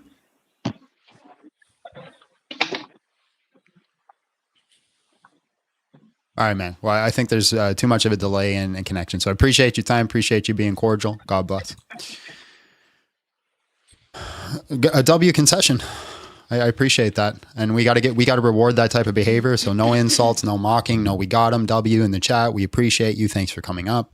We want to reward that type of behavior. Does he get the nice person song? No. Wow. We didn't talk to him long enough for him to get that. I think it has to be like a 15-minute minimum. And you kind of have to earn it. You have to bring a little bit more, because that nice person song is not just about them being nice. It's also about them bringing good argumentation. Well, we should just get a nice person song too. Yeah, I agree. Most of the time when they're nice, they're not necessarily. Yeah, we just need a song. We need to put it on a list of songs I got to make. One for when they're just nice. You should read super chats. Oh yes, dear. Thank you, Brady. John, what is the purpose of the shorts chat? Listen, Jesus spent his time with prostitutes and heathens. Let's just leave it. Born in the land of always winter. Are you a wildling? Pretty much. The beard is coming out nicely, dude. Thank you very much. Abby has full authority over the beard. When she decides it goes, it goes. So far, she's kept it on board. John, your debate with Nadir, you should also use Andrew Wilson's most well-known argument against Muhammad. I can send you a vid of him using it on the Discord. Please do. I'll check it out. Any ammo is good ammo. You can't bring too much ammo to a battle. John Landia taxes. Oh my God, the taxes are insane. John knows how much I paid in taxes. John, just do you feel my pain? Like, I don't want to express it on live. Pete, that's nobody's business, but it's a down payment on a house. Like, yeah. Glibligorp enters the chat. Glibligorp means God in Glibligorpish language, so therefore Glibligorpanity is true. Amen. Amen. All hail Glibligorp. Listen, Lord, you need to forgive me. You got to understand the rhetoric with this. Please don't think I'm doing idolatry. And if anybody actually starts following Glibligorp, I will aggressively hug you with a pen. Good luck giving to Caesar. Thank you. Because Abby is awesome sauce. She is awesome sauce. She is awesome sauce. All right, let's bring up the next guest.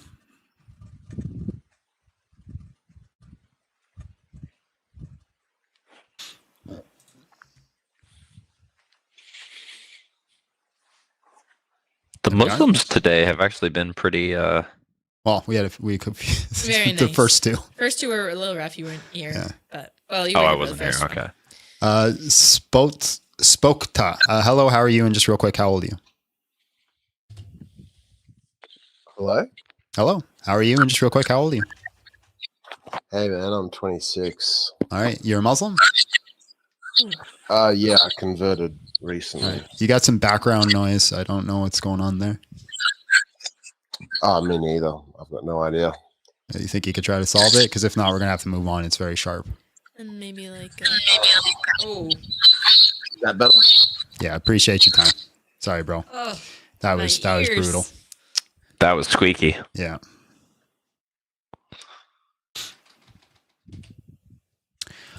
Yuan or Jean. Hello, how are you? And just real quick, how old are you? Oh, hi, it's me, Modern. Oh. You. Just throw him on mute.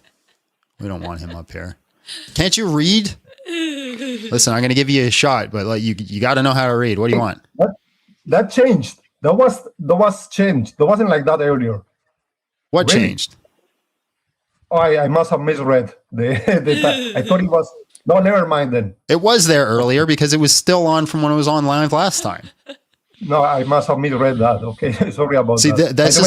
See, this is how we know that like you suck at apologetics for atheism because you don't know how to read. Do you know my name is John in English? So it's the three of us are Johns. John, The wands. What is it in your language? Juan. I was pretty close. Yeah. Juan. Yeah. Can I be called Juan then? Yeah, yes. Sure. You will be nice. Juan I'm big Juan Steele. Yeah.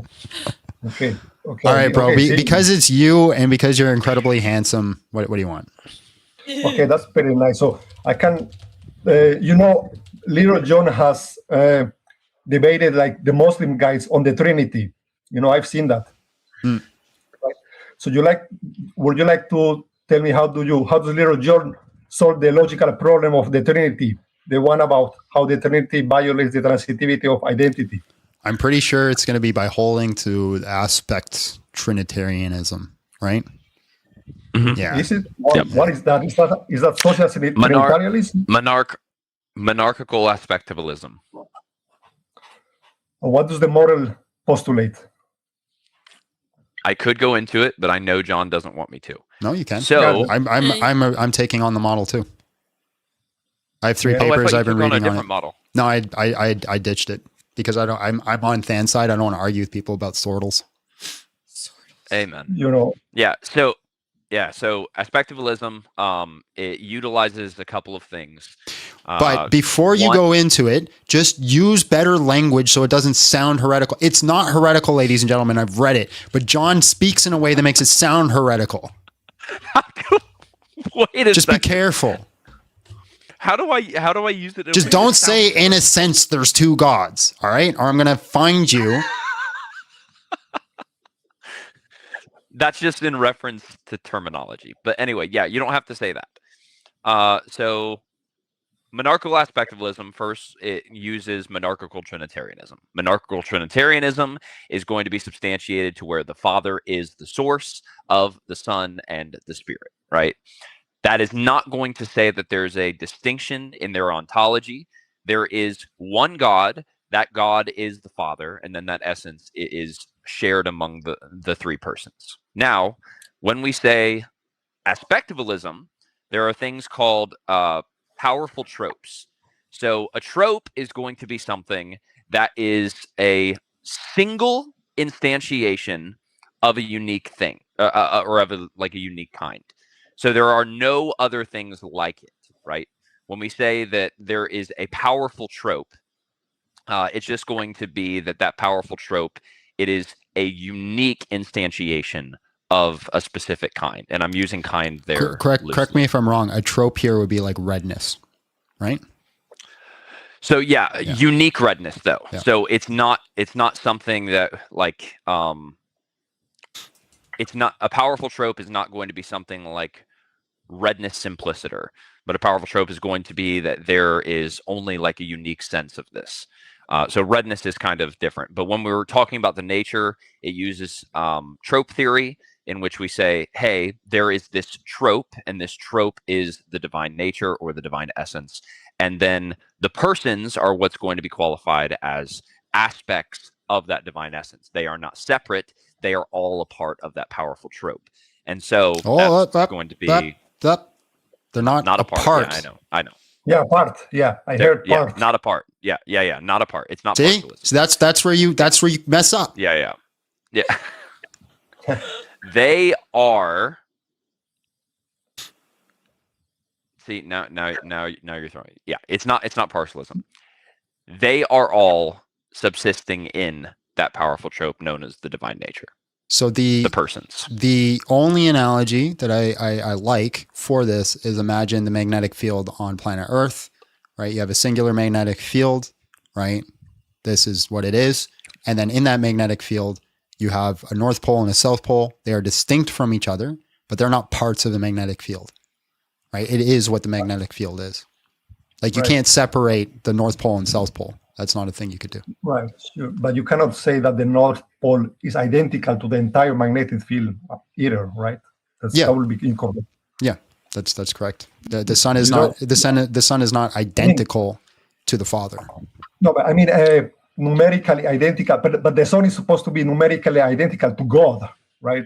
Right, but there's a different counting thing that's going on here, right? So we have the Father who is God, right? And the Son is not numerically identical to the Father. The Son, it shares in that identity, right? So it shares, just like we have a magnetic field. You have a North Pole and you have a South Pole. You cannot separate it. You can't say the North Pole is not identical to the magnetic field in itself, but you could say that there's distinctions. And this is where we get into a lot of problems with counting in general. And I actually think there's problems with Leibniz's law in general. Now, this model is perfectly fine with Leibniz's law. It doesn't disregard it. But personally, as I've been studying, I find a huge problem with Leibniz's law. It's actually impossible to quantify what is absolute identity. It's impossible. We don't even do it on a daily basis. No, like I think Leibniz now is simply supposed to say, what is the definition of identical? What does it mean? What do we mean when we say that two things are the same thing, are identical? And if you think about it, the most natural response is, we mean to say that they have two parts, the same properties. I think that's what we mean. But what I'm saying, it's impossible to actually quantify that. So can you tell me what makes you identical to being you? Yes, it's having the same properties as me. Yeah, what are those properties? All of it: height, weight, the color of the skin, right, and including your location and the space you're taking up. So 1 second from now, you're no longer you. Location is debated. The philosophers debate if location is a property or not. Right, and there is the second part of Leibniz law, which is I can change my analogy. Right, if you lose one hair on your head, you're no longer identically you. Philosophers made a distinction between personal identity and absolute numerical identity. So regarding personal identity, I am still me, but me without one hair is not absolute, because that's how we define personal identity. Well, that's just an appeal. That's just an appeal. I'm asking you to quantify it, right? So like, what makes you quantified? Give me the exact numerical value of what makes you identical to you.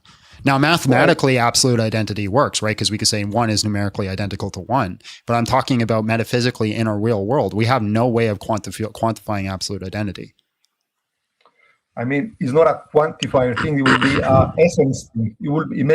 I will be me because my essence is the same, because the hair wasn't part of my essence. The hair was an accident. So if you get in a car crash and you no longer operate the same way, are you still identical to being you? Yeah, that's at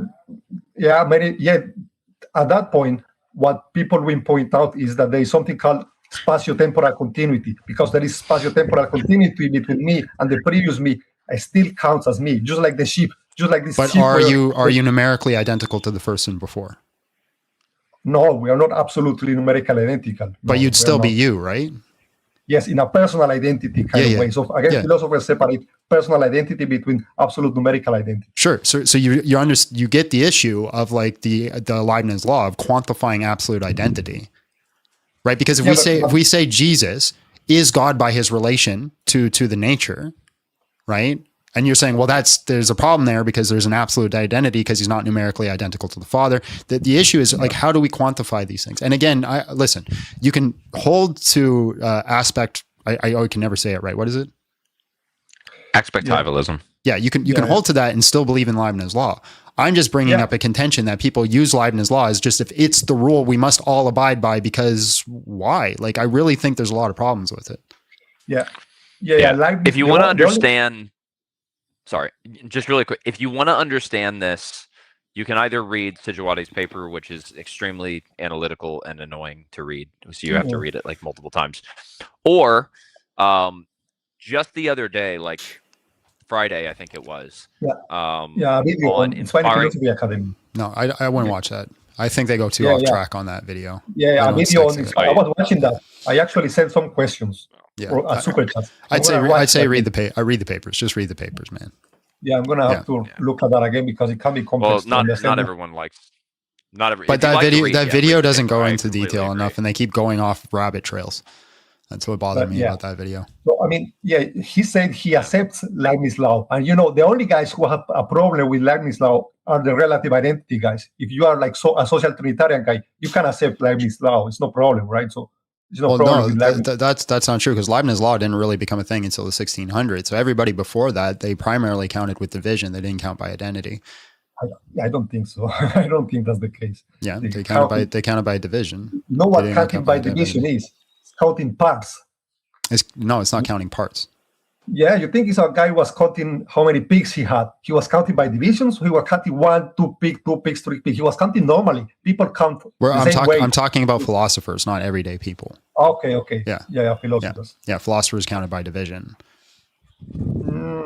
I would here's the thing, Leibniz law, everybody's like, that's classical theism, we have to hold it. Well, it came to fruition in the 1600s. And again, I'm not against Leibniz law. I'm just saying that people don't really think about it, and it's just, for the most part, I think they just appeal to it because that's the only thing I'm bringing up, right? I haven't been convinced that we have to hold the Leibniz law or we don't have to. I'm saying there's problems with it. How do we quantify it? How do we talk about absolute identity? Does it actually exist metaphysically because of the problem in the one and the many, or is it just a concept that exists? Or just conceptually? Is it just a conceptual idea? I don't know, right? I'm not a philosopher. I haven't studied all these things. I'm just saying a lot of people bring it up. Leibniz law, if it doesn't hold the Leibniz law, then God can't be false. Well, most people don't even know how Leibniz law works. And so how would they know that it disproves God? Right. I mean, and the other thing you have to recognize, just really quick, the term God is not a rigid designator. Yeah. So when we use Jesus is God, the Father is God, and we say, okay, God is not a rigid designator, that just means that, okay, we're using a term there, right?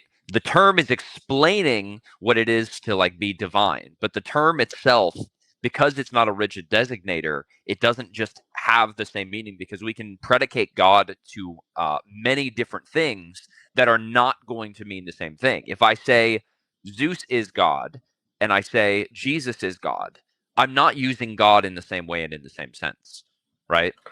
Right. I think there is a difference. Is it God in caps or God with no caps? Because if you say, well, no. Even the term, we're just looking at the term, asking whether or not the term God is a rigid designator, which means it's going to have the same meaning in like all possible worlds. And the answer we're going to come up with is no. I think if it's in caps, then yes, it is a rigid designator. It refers to a subject. I don't even think in caps is a rigid designator, because we could say like you could say a God has the omni properties. You can hold to like an open theism type of God. You can hold to a God that is a being with what is it called? A being with maximal power. Right? There's a whole bunch of different types of definitions that we can hold to that capital G God, so it wouldn't be a rigid designator. I mean, it will. But yeah, it will because here's the thing: if you're a Greek 2,000 years ago and you say Zeus is God and you capitalize it, it doesn't mean that now it's going to mean the same thing for when a Jew says that Yod-Heh-Vav-Heh is God, right? There's going to be clear distinctions. And so the term there is actually incredibly ambiguous. Yeah, I think hold on. I'm going to let you speak. I'm going to let you get the last word, but then I'm going to move on though. All right. So go ahead, bro. I think if the Greek speaks correctly, he will say Zeus is a god because he believes in many gods. So I think the Greek will say that in that way. Will say a and without caps. I think that's what the Greek will say if he says it right. All right, man. Appreciate you. God bless. Thank you for being awesome and sexy. Okay. Thank you. So is that a Muslim or an atheist? He's an atheist. It's modern. Okay. Modern atheist. We like him. That's why we allowed him up. You know who that is. Do I? Yeah. Umar Kern. Hello, how are you? And just real quick, how old are you? Hey, I'm 34. All right, you're a Muslim? Yeah. All right, man. Can you convince us to leave Christianity? Okay, so you believe Jesus is God, right? Yes. And he died on the cross? Yep. So God died? Yep. How does that happen? How does that work? How do you work that out? Like, how does God die? God takes on Throughout flesh. The flesh dies on the cross. the flesh, that, but it's still God, right? Yep. So the Father was alive and the Son died. What do you mean by alive? Like the Father never died, right? Yeah, that's just the tautology, right? So what do you mean by alive? Alive is like never dying, just being eternal. Again, a tautology. What do you mean by alive? What is Like your I said, definition of living? Living means like always existing. To exist. Okay, is John alive? Who, John? Yeah, this guy. Is he alive? Yeah, he's alive. Okay, does that mean he always At least it existed? looks like it. No, of course not. Okay, so then what's your definition of living? To exist. So you can cease to exist or you can Okay. exist. Yeah, then by that definition, Jesus never died. No.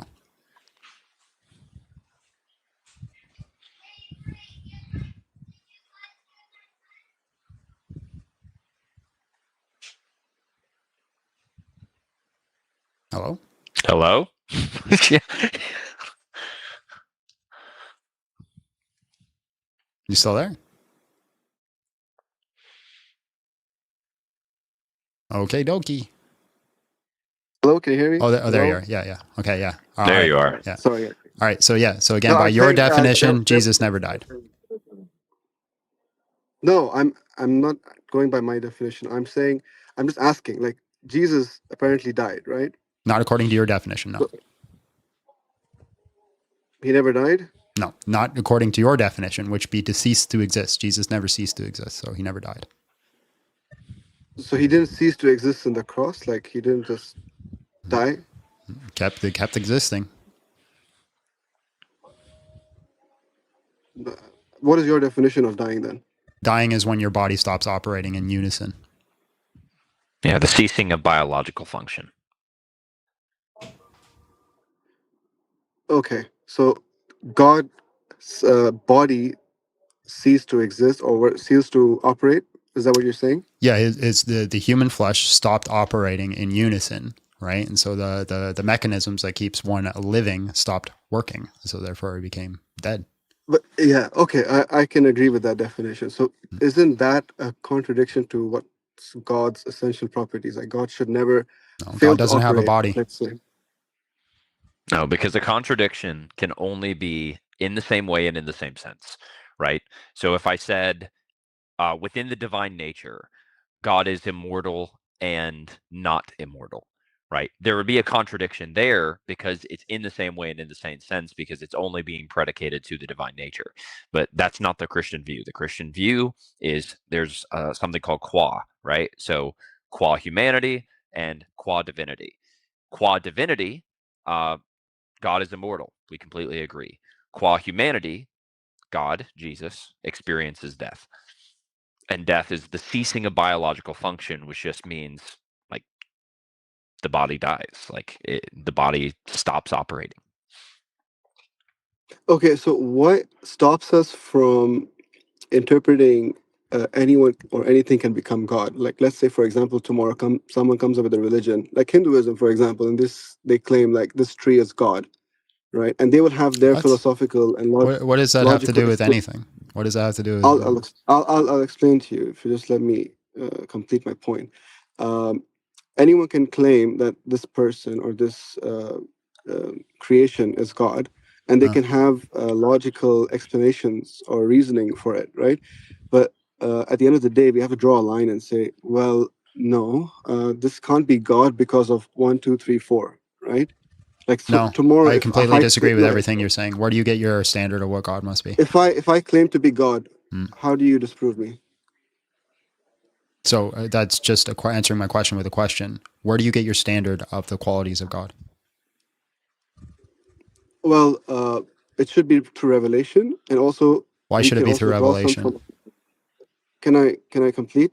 No, because let's just start with revelation. Why does it have to be through revelation? No. Hear me out. Why does it have to be through revelation? Please answer the question. I'm just going to move on. Are you sincere? Are you genuinely wanting to know, or you just want to like? Yes, that's why I don't want you to do what's called a Gish Gallop, where you mention a 700 points and then I have to go through each one. So why does it have to be through revelation? There's just two things I'm going to say. Last chance. One is revelation. Why does it have to be through revelation?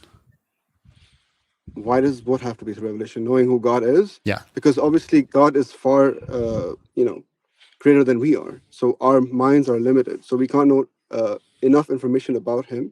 Like we can have some idea about who he is, but he can reveal to us more about who he is. But you're saying it has to be that way. You're saying it's like it's a necessary thing. Exactly. That's not what I said. That you're putting words in my mouth. I didn't say revelation is the only way we can know who God is. I said revelation is one way, and the other way is what? Okay, go ahead. Hello? Yeah. One is revelation. We can know who God is through revelation. The other way is through reasoning and logic, because he obviously created us with a brain, so we can use our reasoning and logic. Okay, you keep jumping to the second point. I want to focus on the first point. So you're talking about revelation. Okay, sure. So if God revealed himself as a human, then we have reason to believe that he's a human. Yeah, so then we need to decide, how is this person really God or not? Or if it's a claim, right, that this is God. It's not really through revelation. Proven it's God. How do we know it's revealed through God that this is God? I don't understand. But you said that's completely irrelevant to what I'm saying. If it was revealed, then that's the way God is. Because you said through revelation, that's a way that he would do it. So God revealed that he came down in human flesh. So therefore the issue is solved. Now we can go into the argumentation if that was actually how God revealed it, but you can't say that's impossible because he's a human, because you said the standard comes through revelation. So if someone comes with a book, I'm not saying the Bible, any random book, and says that God came you're misunderstanding my argument. You're misunderstanding my argument. Your standard is revelation. So if I can show, that's what you literally said. You said he could do it through revelation, through logic and reasoning. And human reasoning. Right. So if he shows it to me through revelation, and I don't see any sort of logical contradiction, I don't see any sort of error of issues, I can conclude that God came down as a human. I agreed with you. So right. There is a human So let me finish. So then you cannot just say that because he came down as a human, he's not God, because by your standard, I've achieved the goal. No, you haven't, because you passed the first part, which is revelation, but the second part it fails, which it goes against human reasoning and logic. Why? Okay, so then what is the proposition in the negation that shows the contradiction that it cannot happen? Okay, so the creator is, for example, outside this universe, right? He created this universe, so he's outside this universe. Correct? No, not if you're a Muslim, you don't believe that. Sorry? Not if you're a Muslim, you don't believe that. If you're a Muslim, you believe that he sits in the heavens above the third throne. Okay, but that's outside the universe, right? What do you mean by outside the universe? The universe is a creation. So we... Is the heavens not created? Yeah, heavens is creation. So then God entered into his creation in the heavens. He sits above the third throne. Yeah, but what I'm trying to say is the universe isn't limited to the heavens. Okay, the heavens are far beyond the universe. Yeah, but I'm just saying your argument doesn't work because you said that he exists outside of it. He doesn't exist outside of it. Not according to your standard. Yeah, and just go back, because I don't want you to get away from his question. What's the proposition and its negation that is going to derive a contradiction there? Sorry, I didn't get you what you just said. So you said it's not logical, right? Saying it's incoherent. John asked you, okay, well, if you're saying it's incoherent and it's not logical and it's not like utilizing our reasoning, then you have to derive a contradiction. And it has to be in the same way and in the same sense. You have to have the proposition and its negation. Okay, I'll give you an example. So you're talking about God coming as a human. How is this logically? That's a question. Not coherent. You can't come back with a question. You have to give us a proposition. A proposition. I'm clarifying. So a proposition would be the apple is green. The negation would be the apple is not green. Right? That's a proposition and its negation. So you can't ask us a question. You have to show us the contradiction, the logical contradiction, a P and not P, right? For God coming down in human flesh. Yeah. So I'm just clarifying your question so I don't answer something which is not answering your question, right? So you're asking me to expand on why I'm saying it's illogical for God to come in human form, right? Okay, no problem. That's fine. I'm asking. No. We're not just saying. We're asking specifically for the contradiction. Yeah, because you said it was a contradiction. Yeah, I'm telling you why it's a contradiction. So if the creator comes in the form of a human, right? Now there's gonna be ways where you can even compare the creator to someone. Like say for example, let's take the example of Jesus, so it's easy. So if God came in the form of Jesus, Jesus has a specific height, right? Like say he's 6'2", 6'1". There's people He's who's probably taller like than him. 5'9". So, But anyway, whatever. So we could say there's people taller than God, right? There's people who look more handsome than God. There's people who proposition and might its be negation, please. faster than God. No, my point is that God, from a human logical perspective, is the Proposition greatest in and all its aspects. negation, please. You're just I telling don't me what you understand. think and feel based off like an emotional. You don't Yeah, think we're that having a you don't discussion. think We're that having- somebody could be taller than God. Well, okay, fine, but what's the proposition and its negation? Not I've just given you taller an than example God. of it. Wait, sorry, I'm not saying just taller than God. I'm saying no one can be faster than God. No one can be more Proposition powerful and than its God. negation. See, maybe I'm not understanding what you're asking. Can you give me an example of An apple put yourself is in my red. shoes? Yeah. Right? Okay, so- Negation is yeah, apple so- is not red. Right? So okay, God so God is all is, powerful. Jesus is not, therefore conclusion, right? So now you're saying no one Okay. can be faster than God, but it's in the same way, in the same sense. We agree that Jesus existing in his God nature, no one's taller than him, faster than him, bigger than him, none of it. But Jesus subsists in two natures. Yeah, so in his nature as a human, all right, he was limited to the extent where there was other creations, other forms of his life that were much superior than him. Yes. Right? In aspects of speed, in aspects of power. I've already and said yes. strength, I don't know why in you're giving more aspects- examples. Yeah, I've already yeah. said yes. So that is an illogical coherence when it comes to God. Because Why? God can never be lower. Why? I'm telling you, because Why? God, You're God just saying can- it is. I'm No, I telling need a you. why. I'm telling you why. No. God You're cannot just saying God cannot. Why can't God subsist in a human nature and that human nature be limited? He's not changing. He doesn't lose Because his he's God great. nature. He doesn't. It's not Because gone. Yeah, because God is the greatest. Yeah, as Jesus still is the greatest in his God nature. Not in terms of speed, not in terms of height, not in terms of strength. Listen, Linda. God, Jesus, the person, has two natures. He possesses the divine nature. The divine nature doesn't change, right? The divine nature is still the greatest. He still possesses it. It's not gone. That's your belief, bro. Let me finish. That's what you believe. Jesus also possesses a human nature. The human nature is limited. Now you're saying, well, Jesus can't be God because his human nature is limited, but he still possesses the God's nature. That's not gone. No, I'm not saying that. You're not agreeing. You're not. Maybe I'm not explaining my point properly. I'm not saying that his human essence is limited. I'm saying it's limited and it's deficient. It's weaker than most of the other. Yes, that's what properties. limited Yeah, means. Yeah. So for me, I'm not having a problem with the limitation. Okay, God is limited. Fine. Let me take that. Let me agree for the sake of argument that he's limited. He comes down as a human. Of course, he's limited. But I'm saying even within that limitation, he's still having deficiencies far more than any other human Can you being. give me the symmetry breaker between deficiency and limited? What do you mean? See, what is the difference between a deficiency and being limited? Maybe deficiency is not the right word. What I mean to say is he's weaker in certain aspects. Like as I mentioned, So is your argument that Jesus could come down in flesh, but he'd have to be like the best? So he'd have to be the strongest, the tallest, the fastest, the smartest. You would have a stronger argument to say he's God. But here's the thing: if Jesus came down in flesh and he's not stronger than an elephant,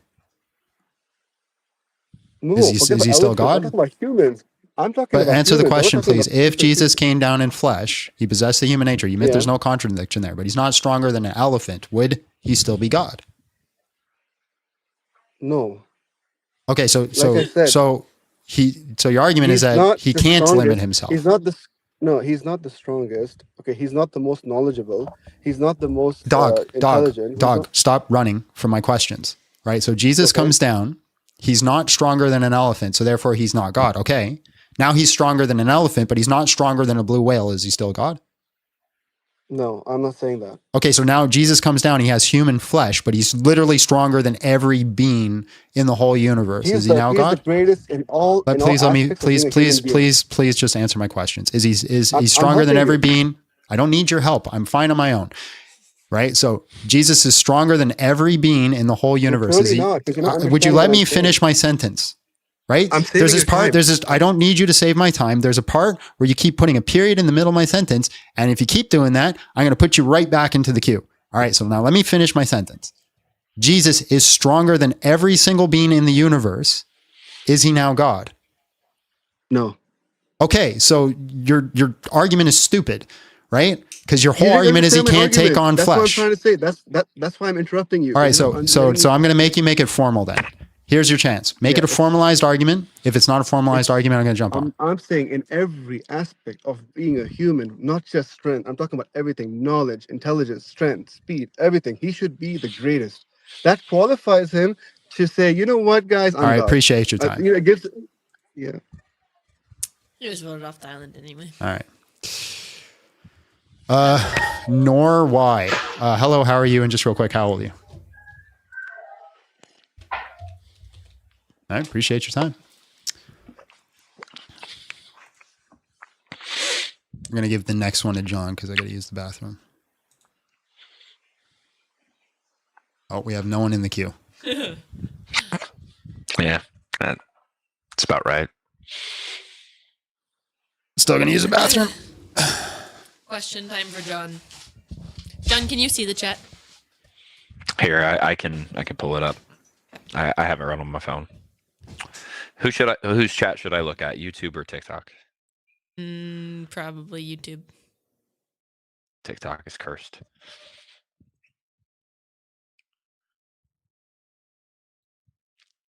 Come on, open. Someone said, "Why shave the stash only?" Because I hate mustaches. Hmm. I absolutely despise the feeling of it. My wife doesn't like to kiss it. I don't like to eat with it. Everything about the mustache makes me angry. Fair. What up? What up, Arturo? Allah is another name for God and is in the Bible, but spelled Allah. Nope. I mean, Allah is the Arabic word for God, but it's not in the Bible. No, people who believe in something they don't know for sure are funny. Let me guess. Reddit atheist. Are you in Why the would God need shorts chat? No, I'm in the live chat. Oh, okay. Yeah.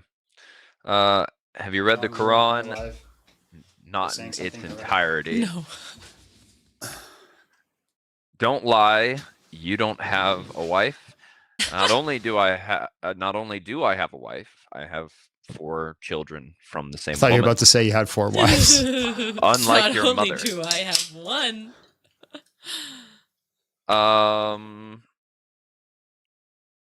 John's back now. All right, folks, convince us to leave Christianity if you're a Muslim. Polyek, correct. I'm atheist. I knew that. From one sentence. I don't know you. You just gave me one sentence and I knew you were an atheist. Let's do some supers. Canadian taxes with monopoly money. You're not wrong. That's partialism, Patrick. Thank you for $5 holding this down. Hey, John, you believe Jesus is God, right? Yes. Thank you for having me on the wrong day. It's only because you're handsome. John should have make the guy double down and commit shirk. Shoulda, coulda, woulda. Love what you're doing here. I like the magnetic field explanation. I'm going to run that by my priest. What denomination am I? I'm pro-Orthodox. But can Jesus beat Goku? Yes. He is saying Jesus couldn't beat Usain in a race, and that disproves him. It's such a crazy thing to me. Oh, but he's not the tallest, so therefore he cannot. It does not befit his majesty. It does not to befit His Majesty.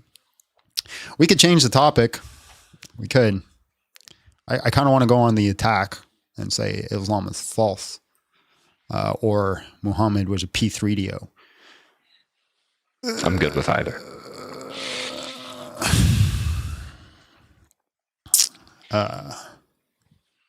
Although I don't want to use all my argumentations up for Friday. That's the issue. Yeah, you probably shouldn't do that one. Yeah. Spoilers. Spoilers. Put the topic as, if you ask for red apple and I give you green apple, did I do what you wanted me to do? Did I accomplish it? Holy heaven, Did brother. I accomplish it? Yeah. Recover. But today. My favorite part is how it sounds like you. It sounds like your voice. Like me.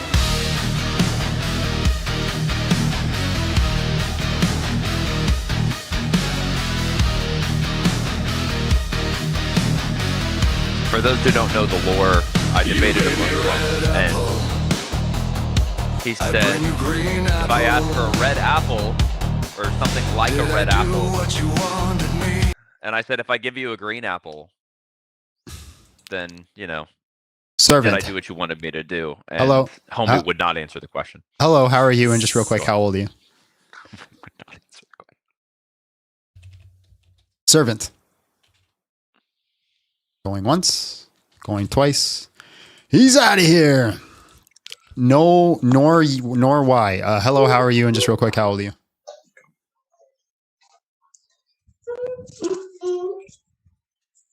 That's a child. Okie dokie. I don't get why people come up but then don't come. Oh my goodness. Servant. Hello, how are you? And just real quick, how old are you?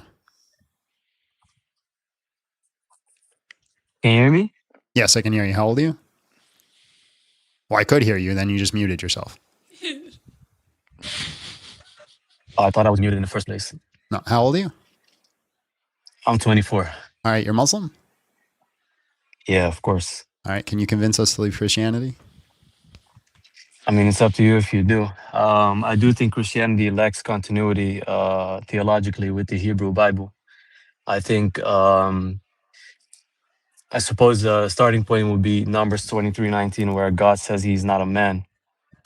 And then Can you finish the the sentence? Can you finish the sentence in Numbers 23:19? Go ahead. Can you just finish reading the whole sentence and not put a period where there is no period?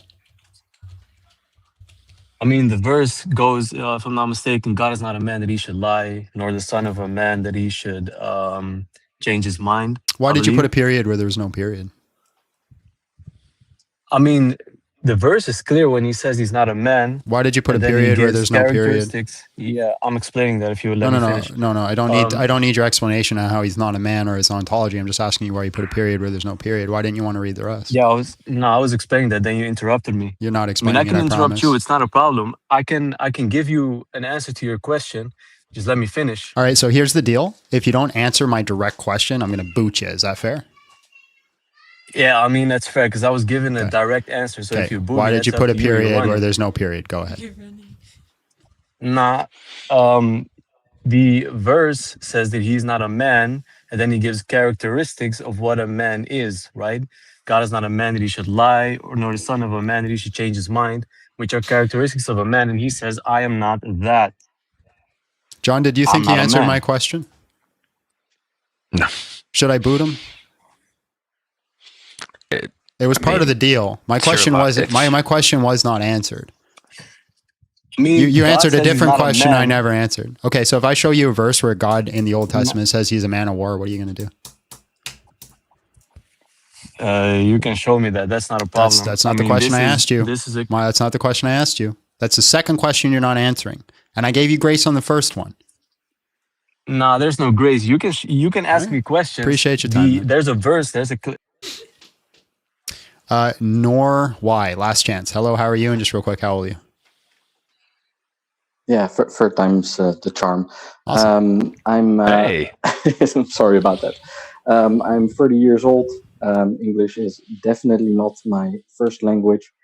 I grew up as a Muslim, but are you currently a Muslim? over time, currently I'm in between being a Muslim and agnostic, but there's a shot to be, or there's a chance at least to get my mind swayed as well, because there's a question that I've just never gotten an answer from any imam or anybody within my Muslim circles, and perhaps that answer lies in Christianity, and if not, maybe that sways you from Christianity. Okay, so what's your Seeing question? how these conversations, how is it possible to have an almighty creator, an almighty, an all-knowing creator,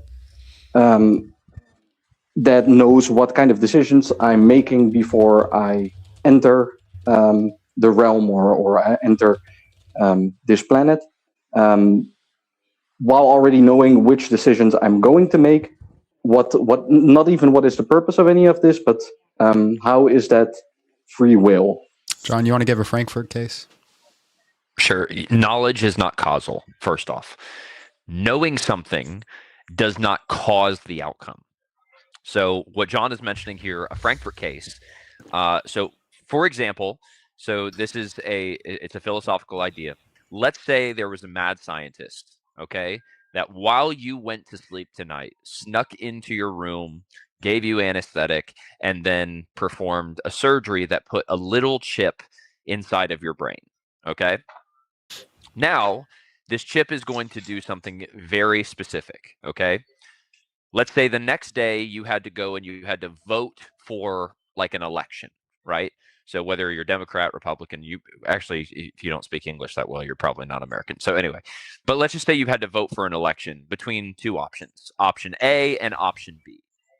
The chip in your brain, okay, will guarantee that you vote for option A. It will guarantee it. The guy, he's gonna press a button. It will guarantee that you vote for option A.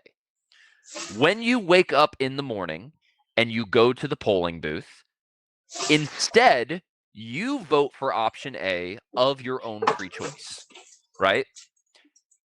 The scientist never has to press the button. The scientist never has to determine what happens, even though the scientist already knows what's going to happen because he has the chip in your brain. So all of this is what's called a Frankfurt case, and it's just to say this: knowledge is not causal, right? Just because I know what will happen, no matter what, I know the outcome, it does not mean I caused the outcome. But you're still morally responsible. Yeah, I'm ahead, not sorry. necessarily arguing that he caused the outcome. I'm just saying the opposite end of the spectrum, that I do believe that there's free will, but on that end of the spectrum, I don't believe that the two can coexist with each other. Yeah, so I have a hard time believing. That's the point of the Frankfurt case, to show you that just because he knows doesn't change the fact that you have free will. But Like isn't that an illusion of free will, knowing upfront that these people that how do you even have a shot if before you are born it's already designated if you are going to heaven It's or not, are it's going not to designated. That word designated already implies that God made the decision for you. So let me give you a real world example. You can go right now online to it's called the Library of Babel, which contains every possible combination of the English language, right? It's incredibly huge, which means that if you search through that library long enough, now you can just go through the search engine and find it, but you can also just find it by going through the books. If you go through that library long enough, eventually you're going to find this conversation that we're having, right? That doesn't mean that just because it's in there, that is predestined or it's the cause of this conversation. Right? If I go read this conversation that we're having beforehand, or Abby went and read it beforehand, and she knows exactly word for word this conversation is going to go down, doesn't change the fact that I'm freely choosing to have this conversation. Her knowledge of the future and what will happen does not change the fact that I can operate within my own free will. Yeah. And another thing on that. So when you say free will, you can mean a number of different things. One, a libertarian sense of free will, which is going to allow for the principle of alternative possibility. Two is determinism, in which every single thing is predetermined by external factors that are separate from you and prior to you. And then there's going to be three, compatibilism. Compatibilism is going to say that libertarian freedom and determinism are compatible. So there's a sense in which you're acting in accordance with your desires, right? So when you say, I have free will, there's a distinction between those, and you have to know what those relevant distinctions are, because the topic that you're getting into like metaphysics. You're getting into, okay, understanding if God exists and God knows what I will do before I'm ever born, then how could it be the case that the action that I perform is now not caused by God's knowledge, and I don't actually have free will, but that's not actually in contention. God can. Go ahead. Let me say it just this one final thing. Is it logically possible? Oh, he's gone. That. Oh. I didn't even notice he left. Just real quick for everybody. I brought this up a lot and I've never really shown it. This is the library of Babel I'm always referencing, right? So you the Ark of the Covenant. You pick a shelf, pick a book, pick here, and you just see like random letters, right? It's just random.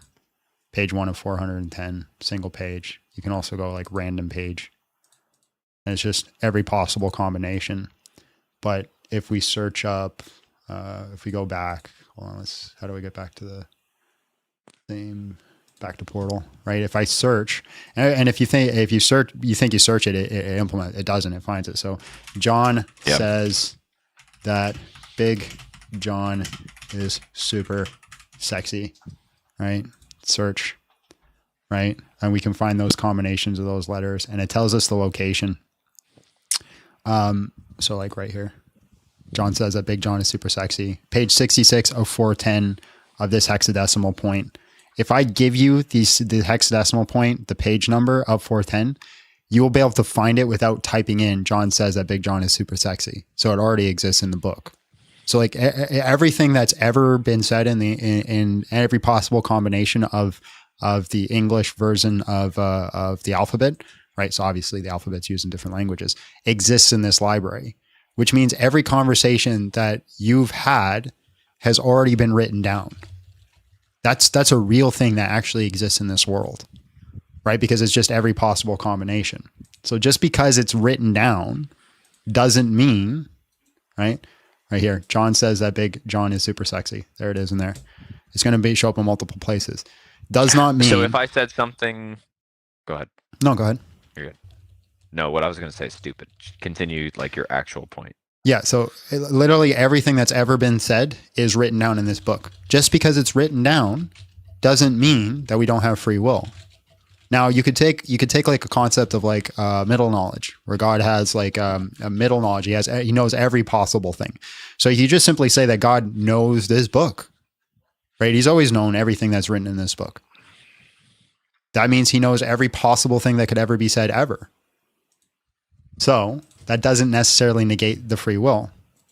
And so it's just an intuition pump. And I don't think there's any logical argument that can be presented that says that knowing the future means it's causing the future, right? Because we have plenty of examples that show the opposite.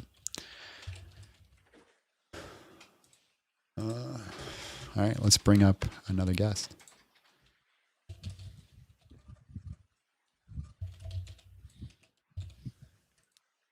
That's not an argument for free will existing. I agree it's a bad argument for free will existing. It's an argument that knowledge does not equal causation. We also have no one else in the queue. My goodness gracious. All right. So we switch the topic. Let's do it. What ideas? We need some ideas. What are our ideas? I want to attack. I haven't ran the crucifixion, the ajaz. Like, Islam is false. John's getting antsy. Okay. Islam is false. That's our first idea. What's our second idea?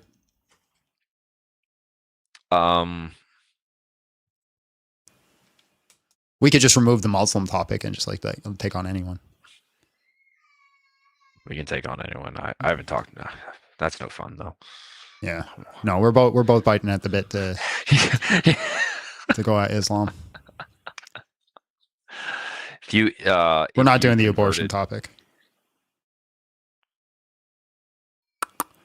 Topic is I'm right, you're wrong.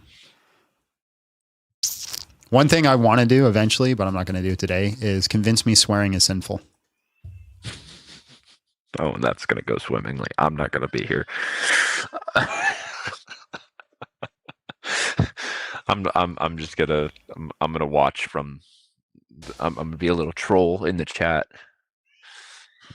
Can you entertain the chat for 2 seconds?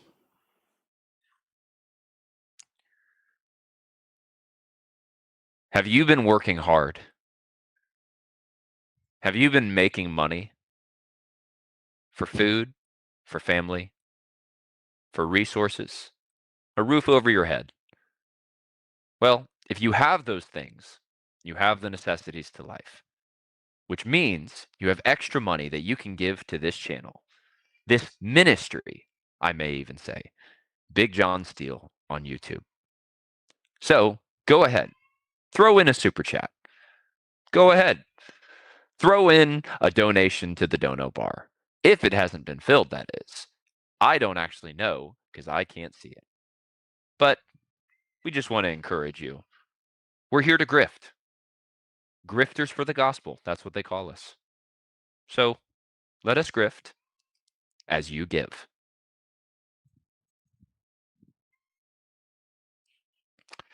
I'll answer some chats.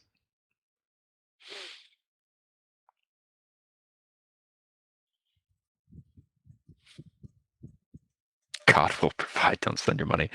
If this is ministry, I'm the Pope. The show will continue after this commercial break. Dab. All right. Money, money, money, money, money, money, money, money.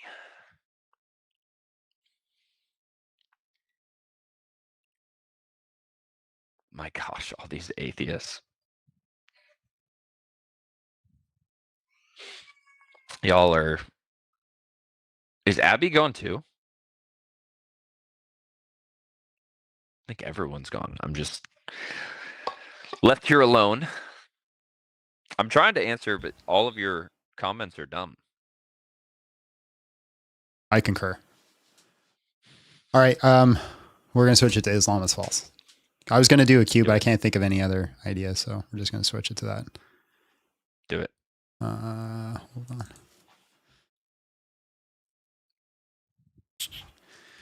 Islam. You got a ton of atheists in the chat today. Islam is false. Prove us wrong. Gross.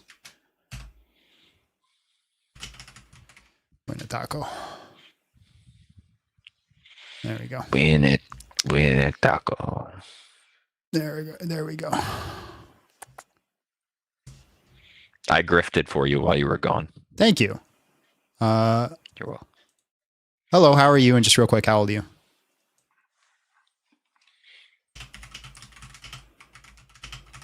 Max.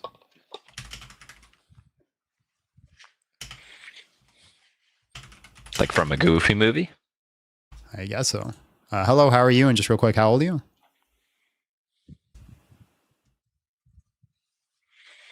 All right, appreciate your time. I did not appreciate their time. I mean, they at least clicked the button. They clicked the button, but then they did nothing with it. They wasted our time. I do not value them clicking a button and then providing no substance. You could do super chats. The super chats, John grifted. Oh, okay. Your toonies are loony. Oh, you guys want to hear the best rap I've ever wrote? It's all my all-time favorite. I think it's some of the best wordplay. And it's from back when I used to be a rapper. Someone give this loony a toonie so we can hire two goonies to break your toonies and steal your wallet and hoodies. Oh, goody, goody, come have a look-see. Look-see, this mastermind's finally snapped in his rap. He's gone loony. That's it. That's my favorite one. Eminem over here. Not even close. Little John made me do it. Why is Little John making me give money? I don't know, but it's a good idea. You convinced me, Little John. Here you go, Big John. Thank you, thank you, thank you. Appreciate you guys. Yeah, I'll pass. I'll not bad. I'll pass it on to Slim Shady. Thank you. Appreciate it. It wasn't lame. That was good. That was good. Had some good wordplay and some good flow. I thought it was good. Leah, hello. How are you? And just real quick, how old are you? I'm 32. All right, man. You're a Muslim? All right, cool. Are you a Muslim? No, I'm not. All right. Appreciate your time. Houdini. Only come up if you're a Muslim. Yeah. Legendary. Hello. How are you? And just real quick, how old are you?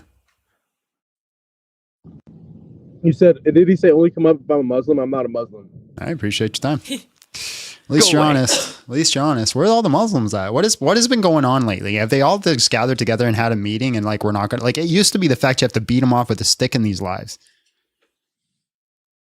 It used to be that way. You're not a Muslim. Why are you coming back up? Boom. Now we can't do it. We might have to switch back over to atheism just out of pure necessity to keep the channel running. And then we're gonna get a whole bunch of Muslims. I guarantee it. Yeah, guarantee it. We could put up Jesus as God, prove us wrong. Yeah, we could do that. Could do that. That would get Muslims up. That's their favorite talking point. That gets them in here. Here was that photo that just got spammed in like all my videos.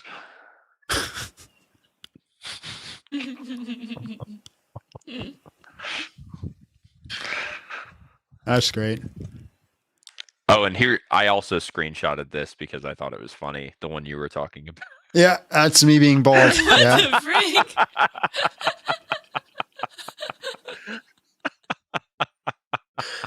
Why? I'm trying to figure out. There's like I look like someone from like a movie. I'm trying to remember what it is. And it looks pretty much exactly like that. Hold on one sec. Saved in my phone. Switch. My name is actually me, Jonathan Boyle. Thinking about trying to start a ministry to give back the people that need special education. I was one of them and I was awarded Most Improved Special Ed in front of all of the high school. Good. Pretend to go atheist, then uncover sign with the actual topic. Switch. Jonathan, I do remember your regular name, so thanks for letting us know. The Dawa boys told everyone not to debate Christians because they kept getting their butts kicked. Is that a fact? All right. So thank you so much for the support of the channel. That's awesome. You almost brought us to our donor goal for the day. You want to start a ministry to help people with special education? I think that's great. Why wouldn't you want to do it? It's pretty much what I do when I talk to Muslims. But no, joking aside, I think that is a good thing. When I was very younger, I had a lot of trouble reading and I needed that help. Look, they're gonna all clip me. See, he's so stupid. He did not know how to read. But yeah, I think it's a good thing and you should do it. Well, they better not call you that. Then they have to call their prophet stupid. True. Pretend to go atheist and uncover the sign with the actual topic. Yeah. It's just, we're taking on, no, I guarantee we're going to get a lot of atheists. And listen, I don't know what's more insufferable. Peak full Muslim or full atheist. Now, obviously there's middle ground for both that are great to talk to. But if you had to talk to the most insufferable Muslim or the most insufferable atheist, which one would you pick? Atheist. Really? I would take the most insufferable Muslim. I would take the most insufferable atheist. Because the most insufferable atheist is going to be like, man can't die and all that. It's pretty much, listen, it's actually the same argumentation that Muslims, God can't become a man. And then atheists, men cannot rise from the dead. And it's like, and then they just stick on that. And that's it. That's their whole argumentation. God bad. God do mean things, hurt my feelings. Thank you, Christopher Hitchens. Go away. We might have to change the topic again because, again, we got no one in the queue. No one in the queue. The three of us are the three ones. I love that. We are one. I agree. This is boring. I agree. We're on the same page here, guys. Same page. But I can't force Muslims to come up. I can't force. I used to not want to talk to them, and I couldn't keep them out of my life. I just don't understand. Don't understand. I'm not bringing you back up, bro. Just because there's no one else doesn't mean that you get the chance to come back up and tell me about how you like to defend a P3DO. Like, Ooh. it's the guy, the first conversation, first conversation guy. That's not how it works. It's not how it works. I think I can show pictures, right? Without, like, on a live stream, I'm pretty sure that doesn't violate anything of my son. I don't think that violates anything. Let's not risk it. Oh, fine. But if you want to show me pictures of your son after, send it to me via text. I would love to see your child. But I also think you should be very careful about posting, because there's a lot of perverts out there. So. Oh, I hate people. Yeah, but so I wouldn't put your kid's face on the, like, if like me and Abby have kids, I will never put their face online. Period. Like public online. Yeah. Yeah. We have our kids on, like, our Facebooks, but you have to be personal friends with us to even access our Facebooks. I'm even skeptical of that, because then a friend can download. Like, here's the thing: most perverts are with people you know. Like, you just never know. That's what I'm saying. Yeah. It's all until it's not. I agree with that statement. Hello, how are you? And just real quick, how old are you? Hello? Hello? Chinese. No, you're not. No, you're not. Fat nigga. Yeah. You and I. You sounded you and like I are. the goose from Kung Fu Panda. Clay's theoretical Islam. Hello? Hello. Hey, I got a theory. Can you hear me? Sarah, get out of here. Go. I'm putting you on mute for a second until you have your whole situation fixed. All right, I'm going to give 5 seconds. I'm going to bring you back on. I'm going to say my opening, and then you can talk. All right, you ready? All right. Hello, how are you? Hello, how are you? And just real quick, how old are you? I am 53, and I'm fat because I just quit smoking in December, and I've gained probably 30 pounds. Right. Congratulations on quitting. Are you Muslim? No, but I read a lot of the Quran, and appreciate your time, man. Just real Muslims.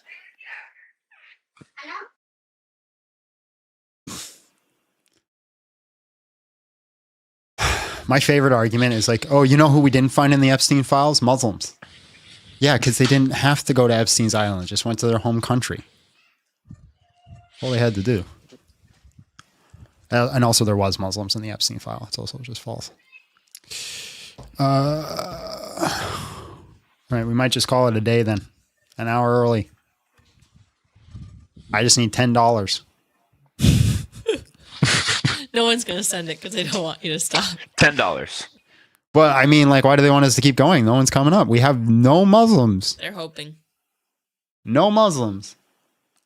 Well, you had atheists. Why don't you switch to atheists? Because I don't. Neither me nor John want to talk to atheists. Neither one of us want to talk to atheists right now. 24-hour live stream for $10. I will give you guys. I'll give you guys a 16-hour live stream for $1,000. Not today. It'll be the weekend. Like that's fair. So you drop $1,000. I'll do a 16-hour live stream on the weekend.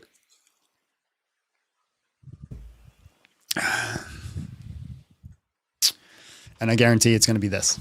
Just me and John sitting here going. John agreed to do it too, but he doesn't get any money. Wait, I agreed. What? Wait. Well, yeah, we're Muslim. Remember, wait. Silence is consent. Remember. Let me tell you something.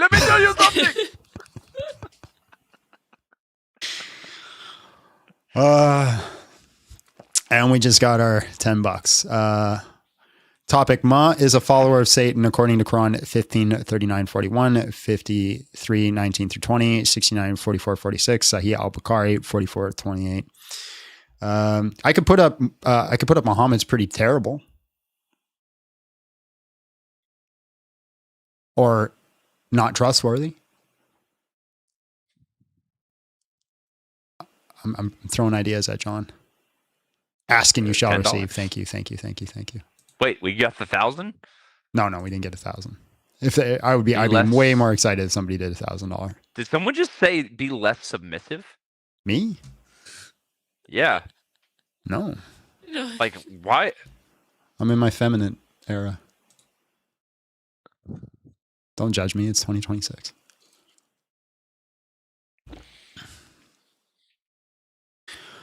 Oh my God. Here, let me do this. Let me, because I know I have a ton of Muslims that follow me. Let me join on TikTok to see if it helps. Hello, how are you? And just real quick, how old are you? Hey, how's it going? Good. How old are you? I'm 29. All right, Muslim. man. 29. And you're Muslim. Awesome. How's All it right. going, guys? Islam is Yes. false. Prove us wrong. The reason we think it's false is historical contradictions, the Ijaz challenge, the Islamic dilemma, and there is no deductive or inductive reason to believe it's true. Can I take my time of, let's say, a minute, 2 minutes to explain everything and put it in an open mindset? What does that mean? What does that mean is, let's see from Adam to allegedly the last prophet Muhammad, okay? And think about it and think about their stories and how they came in. If God is sending a one religion that Muslims are telling all the people or all the world that it's only one religion and that Jesus is Muslim, Adam is Muslim, Ibrahim is Muslim. So let's think about it in an open mindset and say, why isn't Adam or Noah or Moses son of God, just like Jesus?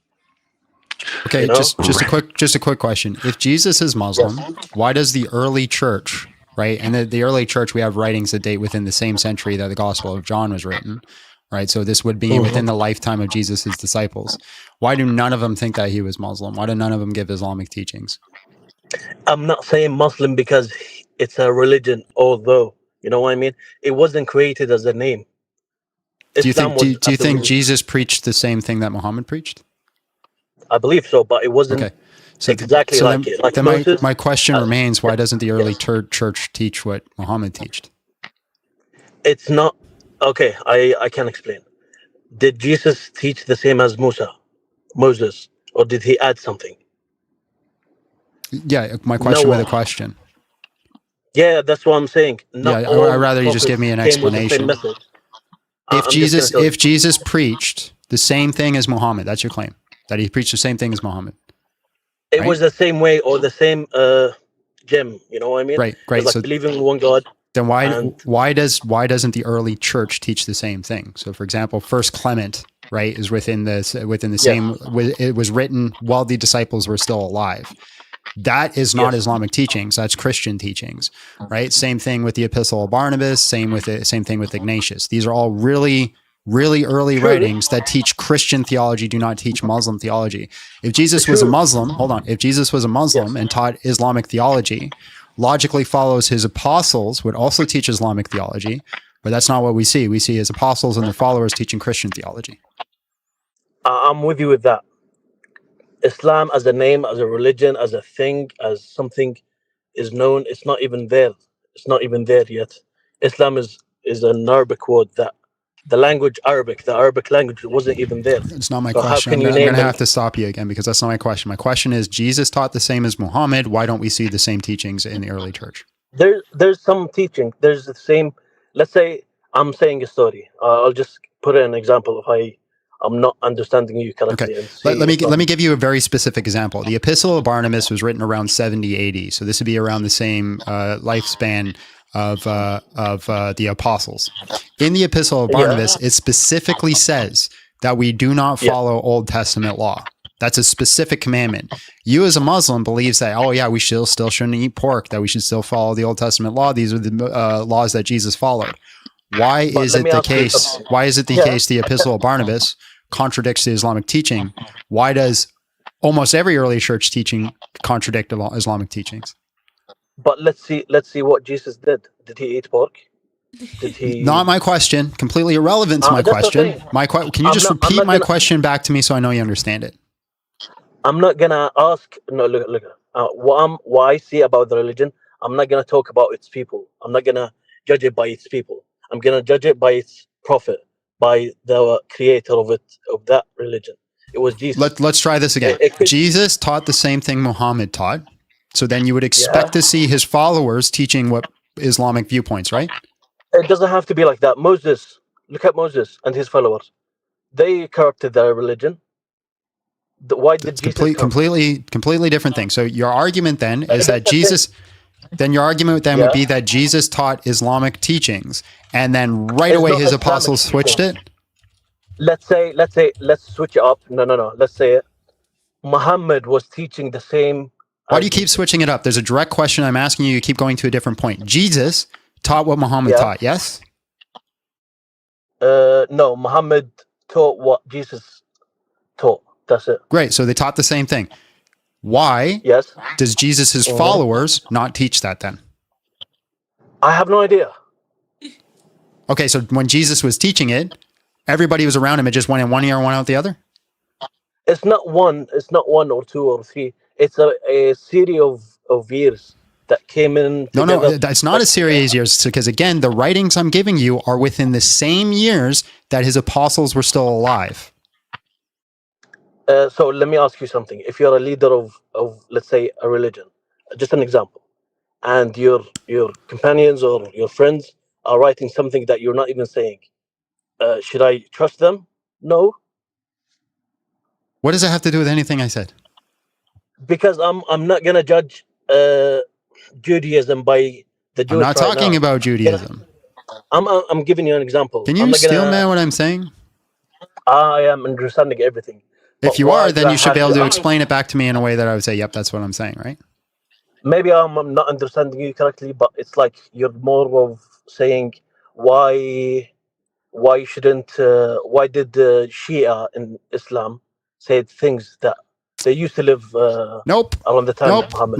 Nope. You keep using the exact same time period Jesus is alive. We see when Jesus' followers were alive, we see writings from people that correlate with Christian theology, not Islamic theology. So why should I believe Jesus is a Muslim? Give me an example of what they said that I already did. So for example, the Epistle of Barnabas and the Epistle to the Galatians by Ignatius both say Jesus is God. Mm-hmm. And did Jesus say it? No. So why do I have to? Okay. I really don't know how you're not understanding my argument, right? I feel like I'm trying to make it as clear as possible, right? No, but why did they teach Christian theology if Jesus taught them Islamic theology? Is there proof that they written it themselves? Is there proof of how loyal they are to their religion? Is there proof of? That's what I'm saying. Yeah. So Ignatius was a literal bishop of one of the churches in this area. He ran a church. If I'm having contradiction about Islam or a religion, me as let's say an atheist, and I'm looking at Judaism, Christianity, Islam, I'm gonna dig deeper. I'm gonna dig that has nothing to do with what I'm saying. If Jesus Muslim, Jesus followers Muslim, yes? It doesn't have to be, no. Okay, so then Jesus preached Islam and no one believed in Islam. No, there is, but I have no idea who exactly did. Okay. Who was it? So then why don't we see any single writing at all in this time period that preaches Islam theology? I am sure there is, but it doesn't say it's Islam. There's not. It's not going to say there is, but there's not. Gonna say, I promise you, there's not. Not even a single word. There's not even a single. Well, a singular sentence, you can do correlation fallacy. I'm talking about somebody who wrote a letter, epistle, or a book that taught Islamic theology, like taught Tawheed, for example. There's not a single document. I have no idea why, but it could be because of Jews or the Romans that time, I have no idea. But that's the thing. Can I kind of recap what I'm trying to say? So hold on. So me cognitive dissonance is so strong. Yeah, me as an historian. Let's say I'm an historian. I'm looking at history. I'm trying to determine what religion Jesus preached. I read Jesus's writings. Right, from what we see, it correlates with Christian theology, but you think some of it's corrupted. But everything that I have written from what we understand about Jesus is Christian theology. Whether it's corrupted or not is completely irrelevant.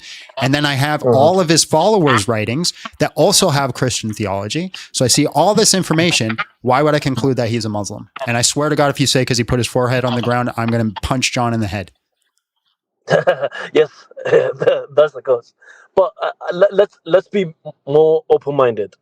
And maybe I'm losing that topic because I'm not exactly got the knowledge of it. But what I'm thinking, and I don't know if you know what Muslims think about the prophets and Moses and Jesus, it's only one. Forget the word Islam and Muslims. Forget about it. Yeah, let's have an open mind. I wasn't talking about the word Islam or Muslims at all. I did forget about it. That wasn't even part of my argument. I know that, but what we believe, what we think it's happening in this world, in a summary, in 2 sentences, is that God created this earth, he sent prophets, same message, different times, so it's going to be different rules. He's not going to, through time, he was completing the religion. God was completing the religion. He didn't, put down all the rules at the same time. It was Adam, then different prophets, then Moses, then Judaism stuff. Yeah, so, we know what Muslims believe. We want to make an argument for it. But there's a point that I wanted to make sure that it's there. Just think about it, food for thought. And Moses came, had a religion, started a religion, worship God. Then it got corrupted. If it didn't get corrupted, that's what we believe. If it didn't get corrupted, Jesus would have even came. Again, the early church, no one thinks that the early church's epistles are corrupted. No one, right? Why do they teach Christian theology then? Give me 5 minutes, John. Yeah. I have no idea. Right. So you got a problem here, right? Because it's like, oh yeah, obviously, right? The Bible is corrupted. So when it literally says, like, for example, in Titus, it calls Jesus God. And Colossians says he created all things. In John, it says that he is God. We have all these things that say Jesus is God. Well, clearly you say that's corrupted parts, except for the fact that we have early church father writings that are within the same century that also say that he's God. So clearly this was a Christian understanding at the time. So why would I think that there's corruption and this has been added in? Because by itself, it wasn't even... Okay, it's not safe to trust. That's the thing. That's what I'm saying.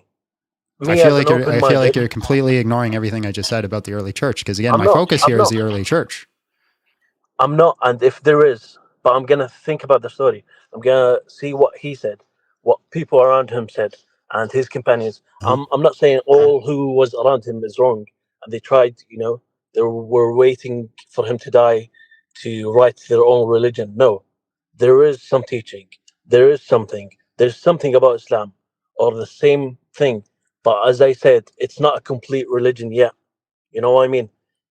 Islam came and had the same mindset of... I want to read you something from the Epistle of Barnabas, which is within the 1st century. Right? Okay. So this would be when the apostles are still alive. It says, and I'm going to mute you because you got some feedback just until I finish it. It says, then he manifested himself to be the Son of God, for he had not come in the flesh. He would how could men have been saved?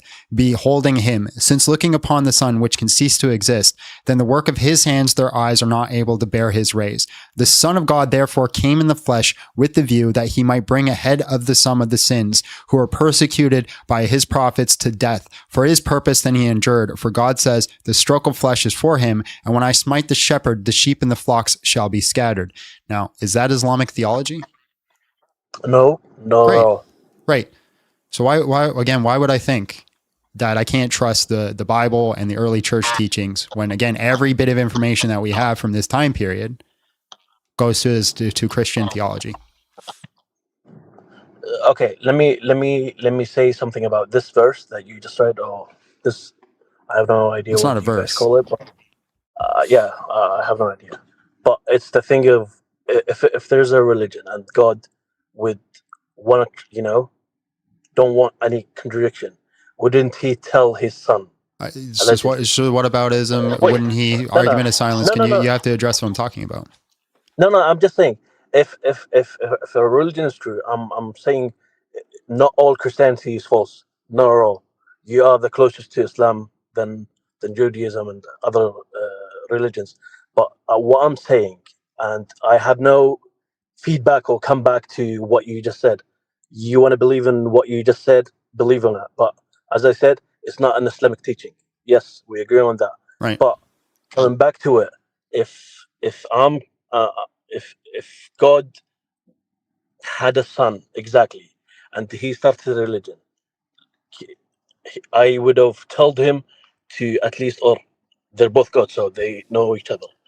I would have made sure that all the people know and hear me say, I am God. There's no part. This is just armchair. This is just armchair psychology, man. It's not an argument. You're saying I would do it this way. But that's the thing. Yeah, but that's the thing. Is like, okay. Watch this. Watch this. I wouldn't do it that way. Now what? Why is that? I don't think it's the best way to do it. I think the best way is to let people figure it out. Let's say, let's say there's a religion now. For what I'm saying, and contradict me if you think I'm wrong, I would have video myself and say this, that. Yeah. You can keep telling me what you would do if you were God, but you're not God, so it's not an argument. But the thing is, what kept Christianity still alive is that I don't know how to attack the topic, but it's God. God is almighty. He wouldn't let a religion to be a quiz or to be a puzzle really? for you to... Your own Quran disagrees with you, though, because it says that Allah himself raised Jesus up to heaven, right, and made it look like he was crucified. So therefore, Allah himself set the foundation for people to become Christians. Yes, that's the thing. Either it's a punishment for them, or I have no idea what God is almighty and all-known. What is he thinking about it? And I can't ask him because I'm a human. I'm a creation of him. I have no all right. knowledge. So then the whole argument about why didn't Jesus just say I am God? It's silly because you can't give even an answer why God allowed for Christianity to be created. True, but it's the same thing of father of Adam or different stories that God started not even, or the prophets didn't even start or stopped being preaching the story, like Noah. Noah 1,500 years tried to get people to his religion or God's religion, and they didn't care until what happened. I'm not too sure why this is relevant. I'm giving an example of different stories of the prophet of the same religion. We're all the same, but it's a different teaching. We're not the same. I would like to think so, but okay. Do you believe Jesus is the way, the truth, and the life, and no one gets to the Father except through him? Yes, at his time, yes. So you think the only way to get to God is through Jesus? At his time, if I'm alive when Jesus was there, yes. He never said at his time. He said, I am the way, the truth, and life, and no one comes to the Father except through me. At his time, yes. He never said at his time. He said, no one comes to the Father except through me. Is my way, yeah, exactly. If I'm a prophet, I'm gonna say it. Dog, I'm gonna jump on now. Appreciate you. God bless. All good. Have a good one.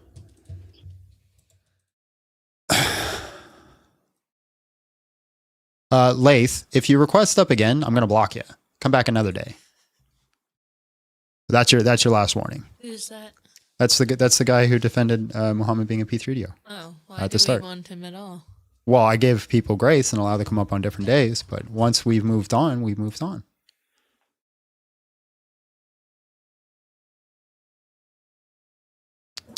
Hello, how are you? And just real quick, how old are you? Hello? Yeah. Yes. Can you hear me? Yeah. How old are you? 19. When were you born? 07. You got a lot of background noise. You got to solve that problem. Yeah, 07. No, you got to solve the problem with the background noise. It's solved. It's not. Solved. All right, appreciate your time. What the? He said it's solved, and then I heard it again. I don't know what that is. I think it was a kid. Hello, how are you? And just real quick, how old are you? I'm 44. How are you? Good, man. You're Muslim? Yes, I am. All right. Islam is false. Well, it was us, but my co-host left. Prove me wrong. The reason I would say Islam is false is through the Islamic dilemma, the Ijaz dilemma, the historical contradictions, and the fact that there's been no inductive or deductive reasons to conclude that it's true. Can you give me some context for what Islamic dilemma is? What do you mean by it? Some reference. The Islamic dilemma is that the Quran confirms the Torah and the Injil. The Torah and Injil contradict the Quran, right? So therefore, it can't be true. Well, that's a good question. I would say, let me answer that. So Quran mentions Torah and Injil, right? Well, it doesn't mention it. It constantly confirms it. No, it does mention. But Torah I'm not just talking about a mention. verses. I'm not talking about a mention. I'm talking about a confirmation. Like almost every time it mentions it in the affirmative. Like it's a good thing that people should hold to it. No, that's not what it says. There's no verse that says it's a good thing. Hold to it. It was. If I show you one, will you leave Islam? Sure. Okay. Yes. No, I won't leave Islam. You won't leave I'm Islam? just giving you the context. I'm just giving you the context. You're going by the Bible fact and just the verse. You need to give me the context of it. Torah was given to which prophet? I don't think the Torah was given. Yes, Torah was given to Moses. Okay. And Injil was given to Jesus. Okay, so let's look at this one. You said you wanted a verse, right? So it says here, let the people, and this is Surah 5, 47, 48, says, let the people of the gospel judge by what law is revealed in it. So what are the people of the gospel supposed to judge by?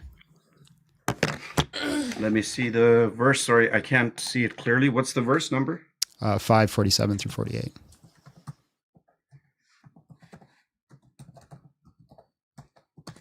Okay, can you just zoom in a little bit? I can't even read. I can't even see it.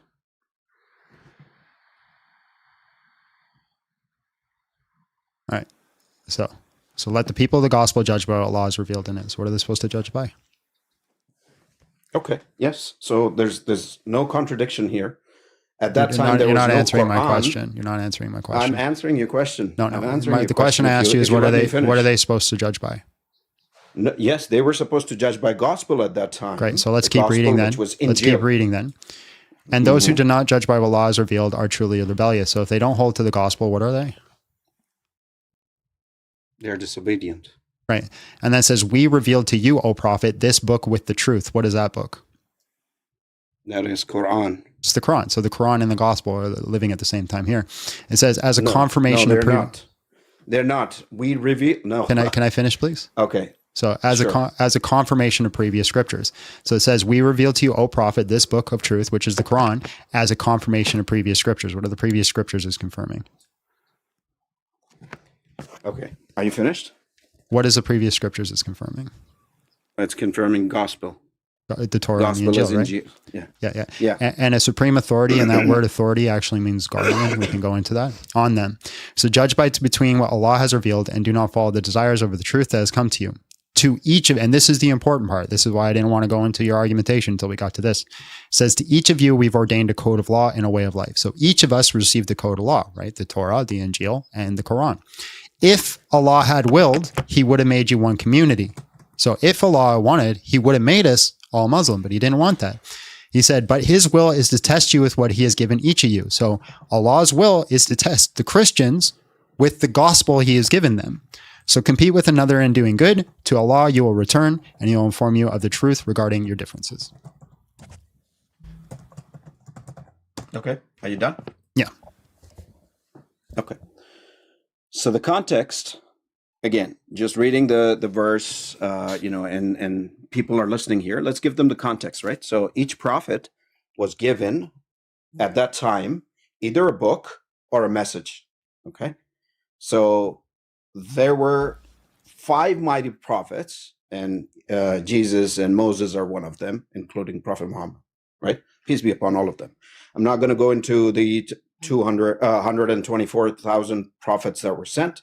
So let's talk about these prophets here. The context is Moses was given Torah and Jesus was given gospel or Injil, right? We refer it to as Injil.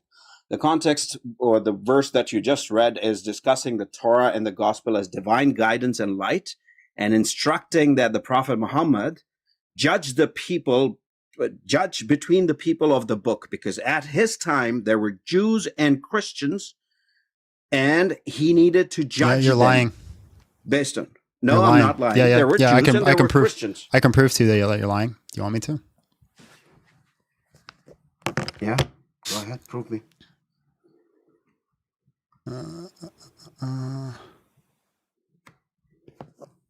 Okay, so there were no Jews or five Christians during the time of Prophet Muhammad? 543, because you said that Muhammad is supposed to judge between them, so they're coming to him for Muhammad for judgment. He's supposed to judge between them. 543. No, you didn't let me. That's what you said. That's what you said, right? I was just no. You interrupted me in between. Did you not say that? I was giving you the context. Did you or did you not say that? Interrupted me in. I said it, but you are not letting me finish. So you're lying, right? And here's how I know you're lying. It says, but why do they come to you for judgment? They already have the Torah containing Allah's judgment. Sir, if you're not going to allow me to finish, then there's no point of discussing these things, right? All right, move because on. you're just pushing your point and you're not letting anybody else talk, right? I'm literally not talking that much. You brought up the Torah and Injil, and now you're listen, your feelings are hurt. Can you address it or no? No, my feelings are not hurt. Well, then stop complaining. And if you allow me to finish my statement, then that would be a proper debate. You're just jumping in and telling me I'm lying for something that doesn't even make sense. No, I didn't. Then address this verse. I was giving you the context, right? The verse and you're lying about the context. That you have to, sir. The verse doesn't say that you have to believe in believe in Torah and Injil now and leave Quran. Prove me wrong. Does it even say that? Does it say that you need to believe in Torah and Injil and just ignore Quran? Yes. Why was Quran revealed then? It literally says the Quran was revealed because the Arabic people didn't have the gospel in their language, so it was meant to be given to them so that they had it in the Arabic. No, they should have got a translation. It's literally what the Quran says. That's literally what the Quran says. That's not what it says. That's not what it says. Yep. You read the verse if it says that the Arabs didn't have notice a translation. Notice how you're not addressing the argument I just brought forward. You said because you're that not Allah. Me finish. You're jumping into different tangents. You're the one that is jumping into the what if. So again, sir. You said let's talk about this verse. You said that that Muhammad was supposed to be the judge amongst them, right? We didn't even. Why are we going into a tangent? That's not a tangent. It's literally focusing on what you said. No, it is a tangent. No, it is a tangent. Dog, are you gonna address it or no? Are you gonna address it or no? You're not letting me finish. You're not addressing it. That's why I'm not letting you finish it. You're just fooling all of these people by going into different tangents. Now, when I'm literally not going into a different tangent. I'm focusing on the same thing. You're calling me a liar, and you did lie. Yes, you did lie. So why won't you address what I'm saying then? What was your original question? Let's go back. What was your original question? No, you're trying to run. Why did you even show me the verse? You're running. I'm not trying to run. You are running. If Muhammad is supposed to be running right now. If Muhammad is supposed to be the judge between the Christians and the Jews, why did you read the verse? Here's my question. If Muhammad's supposed to be a judge between the Christian and Jews, why are they rebuking the Jews to going to Muhammad when they already have the Torah? That was not your question. You said Islam is false. I asked you why. You said there's a dilemma. You said there was a dilemma. I asked you, what's the dilemma? You said Quran confirms Injil and Torah. It did. And it's confirming it right here. Was it? No, it's... Why aren't you addressing the question? Why are you scared? I'm not scared. You're then scared. Answer it. I'm answering it, but you don't want to listen to it. You don't want to listen to the truth. Why did it rebuke the Jews for going to Muhammad? Why did it rebuke the Jews to going to Muhammad? Mm-hmm.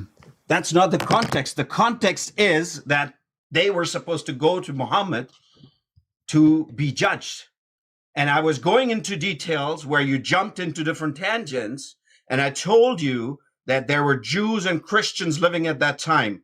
The verse that is actually talking about is the Quran is acknowledging previous revelations, which is Torah and Gospel, but positions itself as the final confirming scripture. Okay. That's the relationship. All right. If that's true, all right. Now you can't say I didn't Mhm. let you give the context. If what you're saying is true, why did they rebuke the Jews for going to Muhammad? Who rebuked the Jews? Allah. I just gave you the context. There's no rebuke. You Where said does the it say context they're is being that rebuked? they're supposed to go to Muhammad, right? That's what you said, right? Yes. Right. Okay, let's read this together. 543. But why do they come to you for judgment when they already have the Torah containing Allah's judgment? Mm-hmm. So why is literally asking, why do you go to him? You already have the Torah. That contradicts what you just said. No, it's not contradicting. Yes, It's it not is. contradicting. No, it's not. It's a literal It's proposition and negation. It's an actual contradiction. No. Your proposition, Hold on. your proposition is this. Your proposition is that the Jews and the Christians are supposed to go to Muhammad for judgment. The Quran specifically says they are not supposed to go to Muhammad for judgment. That's a proposition negation. That's an actual contradiction. Okay, if you go verse by verse, then that's what you're reading through it, right? But like I said, do you even know what the context is? The entire story that's behind this? There were Jews and Christians who had started believing that some of them started believing that there's three gods, God and Jesus is God and Holy Spirit is God. You know, there's different contradictions that were happening at that time. Great. So, yes. So you're just repeating the same thing over, so I'm going to cut you off. Can you explain this verse? It says, if you or a prophet are in doubt of these stories and what we have revealed to you, then ask those who read the scriptures before you. Who's he supposed to ask? Okay, you know what? If you're going to go verse by verse, let me ask you from Bible then. Why are you running? Referring to Look at you run. No, let's look at Bro, I've never seen somebody. You must have taken a lesson from Usain Bolt. The Lord is one. Can so you explain that? So you're taking a lesson from Usain Bolt? Deuteronomy. Wow. 6:4. I have never seen somebody run so far and so fast. Our Lord, the Lord is one. That's crazy. Deuteronomy is saying that Lord is one. Why do you believe that Jesus is the God? Yeah, you're running Why do you have three gods? so fast. Why do you have three gods? Yeah, you're running so fast.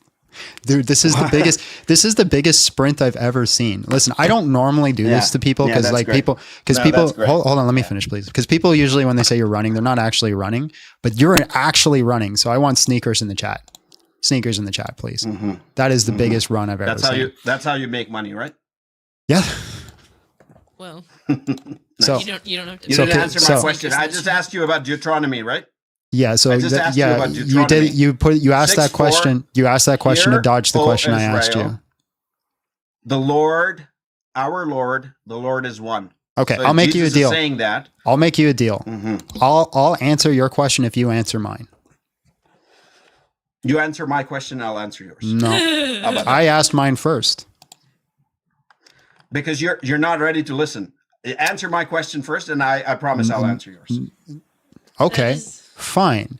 Because we believe in a triune God, which means three persons exist in one nature. Now I've answered your question, answer mine. If you, O prophet, are in doubt of these stories, what is revealed to you, then ask who read the scriptures before you. So if Muhammad's in doubt of the Quran, who's he supposed to go to? Sure. Let me just answer you the context now, okay? No, just answer the question. Verse 5. Yeah, I'm answering you. 543, right? Nope, you this said, is 1094 why now. did they go to prophet?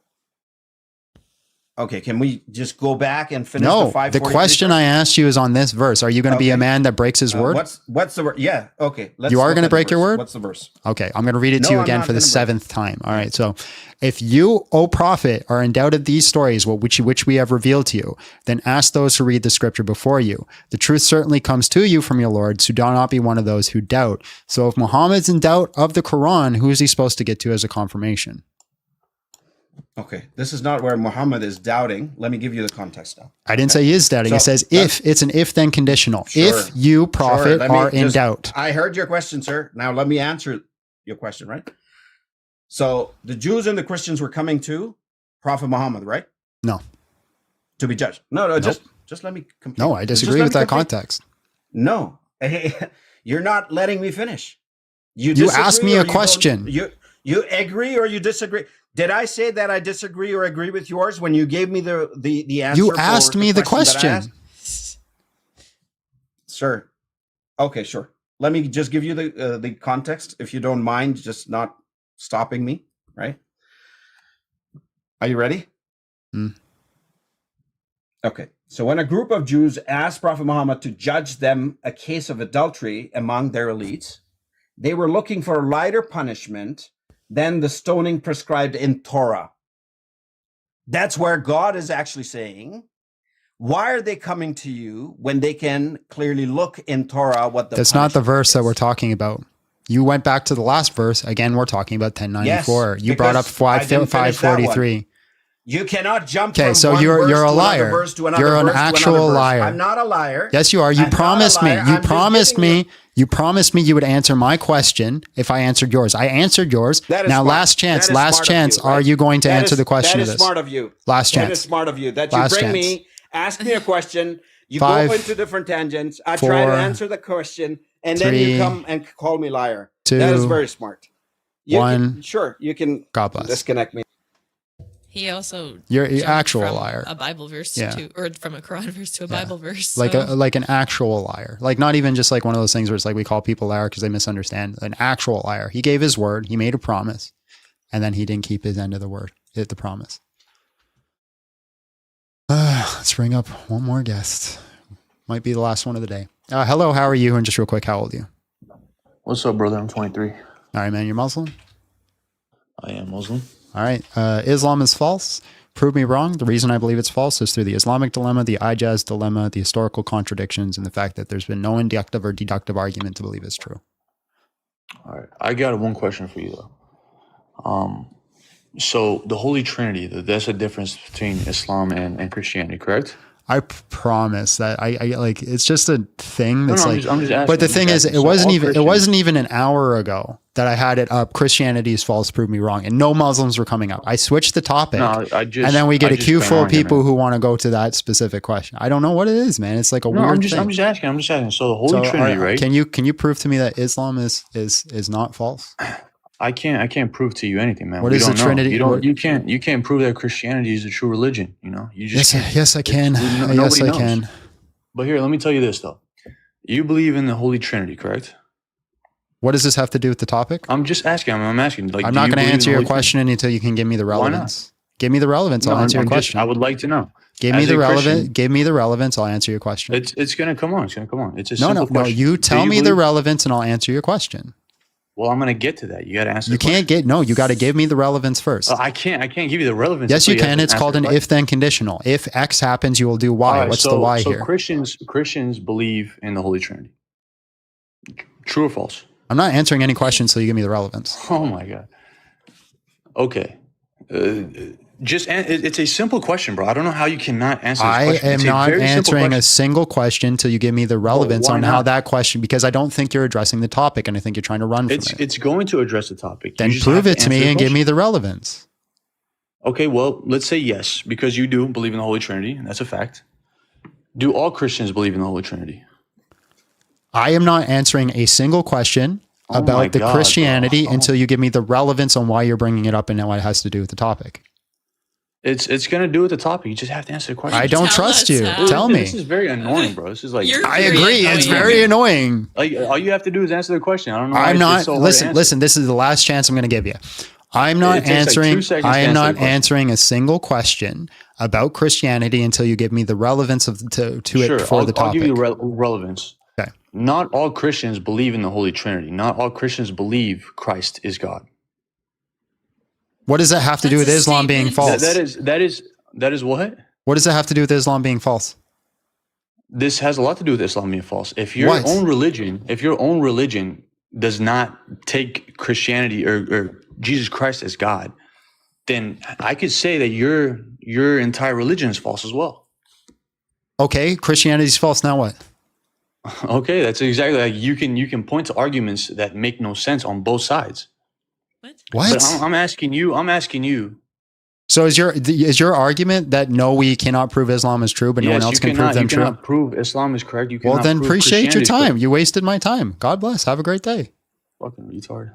I agree. You are. But you literally wasted my time because what's the topic? Islam is false. Prove us wrong. I can't prove you wrong. Then why'd you come up? You wasted my time. Was that an atheist? No, it's a Muslim.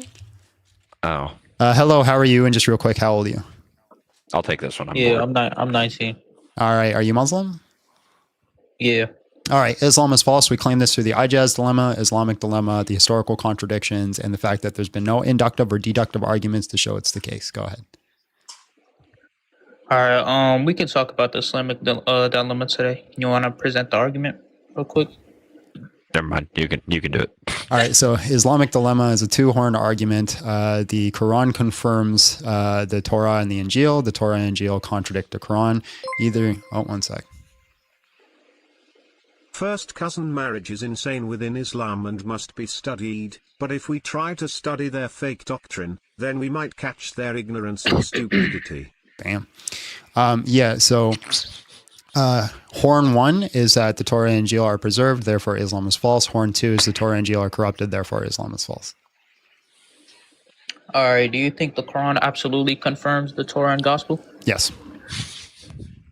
All right. If it absolutely confirms the Torah and Gospel, why does it do conscious edits of the previous doesn't. revelations? Oh, I can give you one.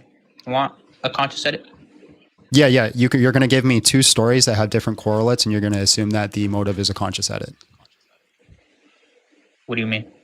So you're going to have story A. So, for example, in the, I think it's in the Torah, there's a story where it mentions one wolf, but then in the Quran it mentions, in the Torah it mentions two wolves, and then in the Quran it mentions one wolf. So your conclusion is that the author is consciously editing it and trying to update it. That doesn't logically follow. If it does logically follow, present it in like a formal argument. We'll see if the conclusion follows.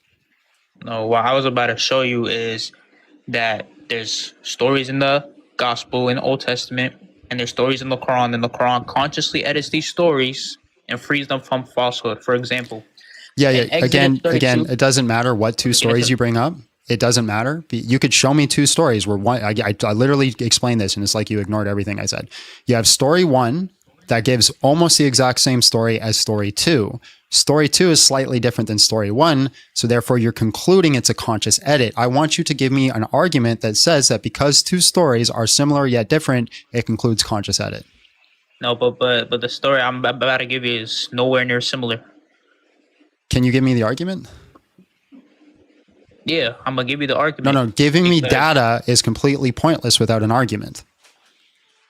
Yeah, the argument is that if the Quran, from what you're claiming, thinks that the previous revelation is absolutely true, then why would it be editing stories from it? I don't think it's editing. That's what I'm saying. Listen, we're not I can show you. It's editing. That it's consciously editing. I have evidence. You want me to show you the evidence? No. But here's the point. All right, we can do that in a second. But I want you to understand John's point. If two stories are different, whether they are partially different, absolutely different, there's major differences, minor differences, how can you determine that there is a conscious edit taking place? Two different stories, how do you know that one of them is a conscious edit? I know one of them is a Yeah, let me finish. I know one of them is a conscious edit because, first of all, it's the same Abrahamic tradition, Abrahamic story, right?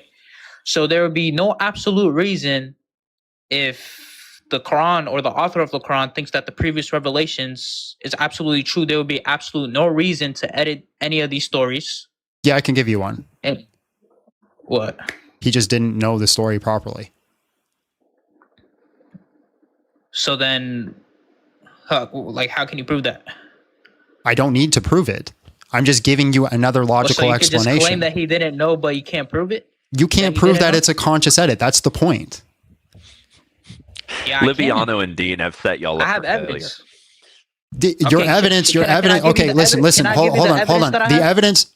I know what your evidence is. The evidence is you have two stories that talk about the same. Showed my evidence. Tell me if I'm wrong. Then you have two stories that talk about the same thing differently.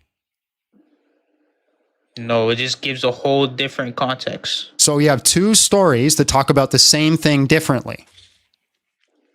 Same, like, what do you mean by same thing? There's the same event, and then two stories are giving different context to the same event. Yeah, some stories, yeah, it could be like right. that. Okay, great. So I know the data. We know the argument, bro. Now, it's logically possible it could be a conscious edit. It's also logically possible that he didn't know the story properly. All right, but you can't prove yours, and you can't prove yours either. Yeah. So does that mean it's underdetermined? What do you Would mean? that be if you have two hypotheses, right? There's this event that's taking place in the Quran where something is being changed, right? Now, I'm not saying it's being changed consciously. I'm just saying there's differences. So something has changed in the Quran story versus the Torah story. You can't prove that it is a conscious edit. That is something you're just asserting. John is saying he can't prove that it is not a conscious edit, right? Or no. I'm sorry. He can't prove that it's some other explanation. And so this would leave the hypotheses underdetermined, right? I'm not following what you're saying. We have two hypotheses. My hypothesis is that Muhammad was just misinformed. Your hypothesis is he was informed, but he was trying to consciously edit it. Neither one of us have data for our argument. As it sits right now, it's not saying we can't present it, but as it sits right now, you have two hypotheses. Both of them are equally plausible. Conscious edits or not conscious edits, right? All right, so if the author... If you have a 50-50, it's underdetermined. Do you understand that? Yeah, I see what you're saying. You're saying I basically have no evidence that it's a conscious edit, and you also don't have evidence that he, what's it called? Misinformed. Just didn't know what the stories were. Yeah. And I actually do think there is some evidence that he's misinformed, but for the sake of the argument, we could just say I don't have. That's not what he's presenting right now. I got some evidence for y'all. I'm gonna bring it up right now. Give me 1 second. I'm excited.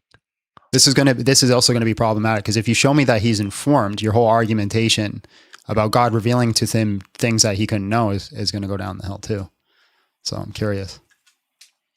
Well, he's probably presenting the conscious edit argument from the position of Allah, that Allah is the author and he's consciously editing the material.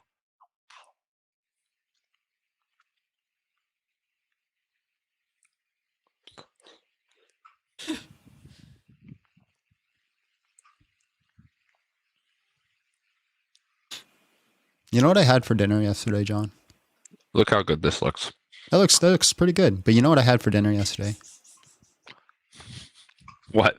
My wife made me the most delicious pork ribs. They were so good. So good. Fall off the bone? Actually, yeah, we tried to pick it up and the bone just came right out. That was great. Yes, ma'am. She did an excellent job. My first time. Her first time making ribs too.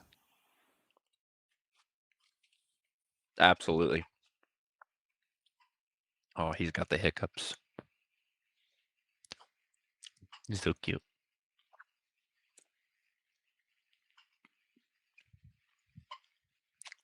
Telling you, Muslims, Dean and Libiano have set you up for failure with this conscious edit argument. Set you up for failure. You go in, you listen to them, and the next thing you know, you run the argument on a Christian who actually knows what they're talking about. It's not even the fact that they set you up for failure. It's the fact that if you're only getting your argumentation from some guys on YouTube, you're setting yourself up for failure.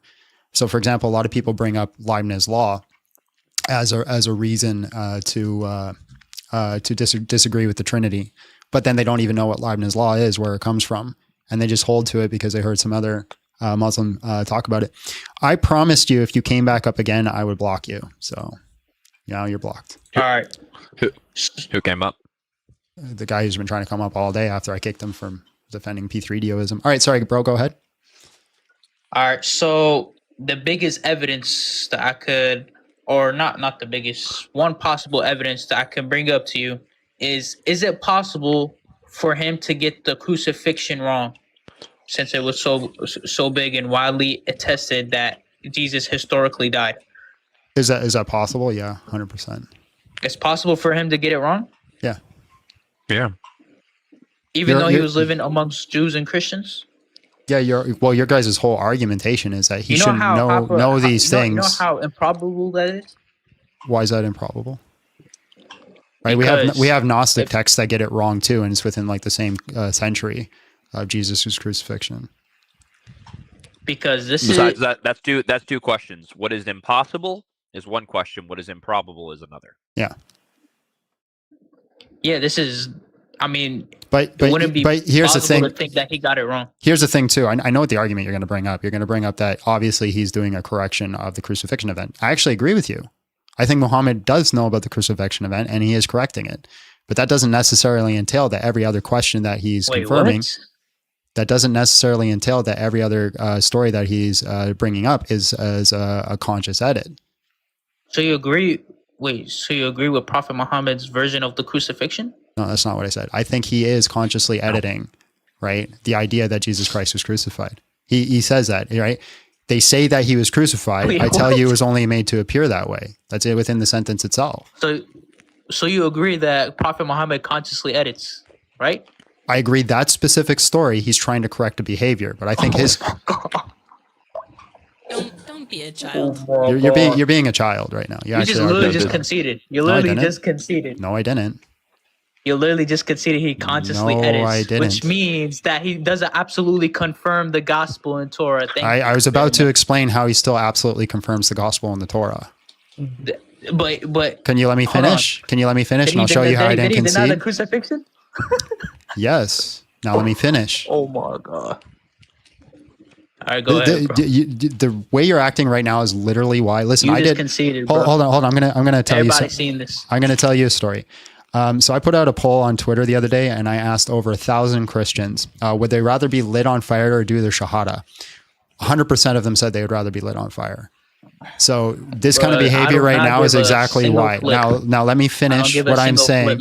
Now let me finish what I'm saying without you condescendingly laughing and cutting me off in the middle of the sentence saying I conceded. What do you mean? Go ahead. Right. So Muhammad believes that the Torah and Injil do not say that he was crucified.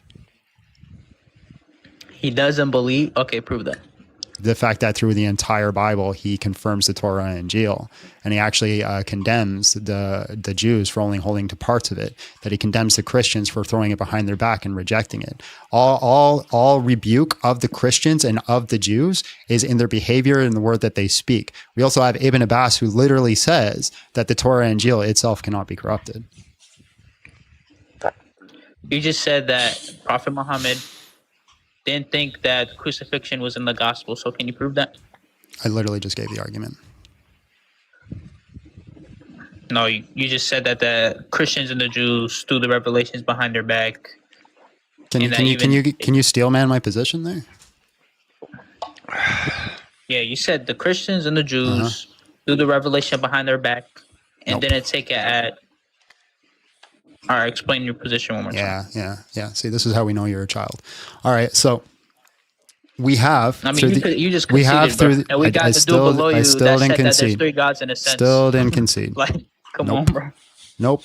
You guys are you guys. It's like your man's over here said that there's three gods in a sense. Yeah. You guys are literally little children, and you have the intellectual prowess of a toenail. So let me finish my argument. Nobody's laughing at your corny jokes, bro. It's not a joke. It's not a joke.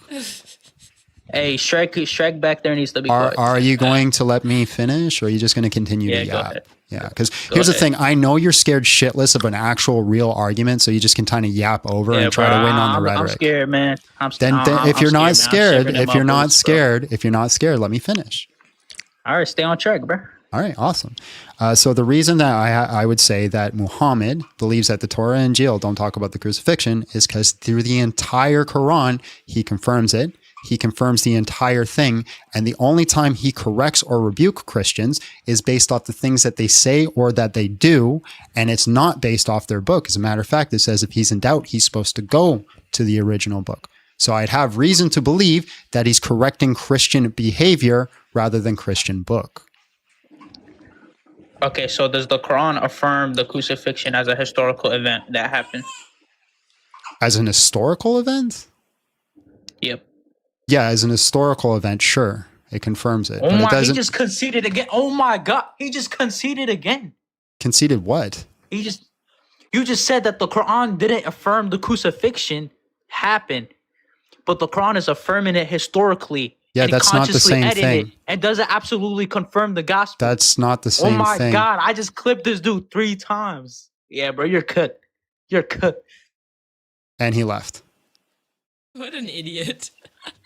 Oh my gosh, he's so dumb. Guy is an actual idiot. Yeah, so confirming it historically doesn't mean confirming it ontologically that it actually happened, right? The argument that you're trying to do is like a gotcha is that, yeah, the Quran says that we can historically justify the belief in the death and resurrection of Jesus Christ because the law made it to be that way. But it's not the fact because it didn't actually happen. There's a difference between a historical consensus and a metaphysical one. Anyways, do we have time for one more? No, we do not. Unless we can do one in like 4 minutes. I swear to God, Muslims are actually retarded. What is the saying? Your boos mean nothing to me. I know what you cheer for. Hello, how are you? And just real quick, how old are you? Your boos mean nothing to me. I know what you cheer for. Hello, how are you? And just real quick, you got to turn me off in the background, bro. Hello, how you doing? Good man. Hello, how you doing? How old are you? I'm 21. All right. Are you Muslim? Yes, sir, I am. All right. Islam is false. Prove us wrong. We got to do this quick. So go ahead. Okay, I got you. My question is, as a Bible reader or a person that's Christian, have you ever read a verse from the Quran before we start? I've read the entire Quran.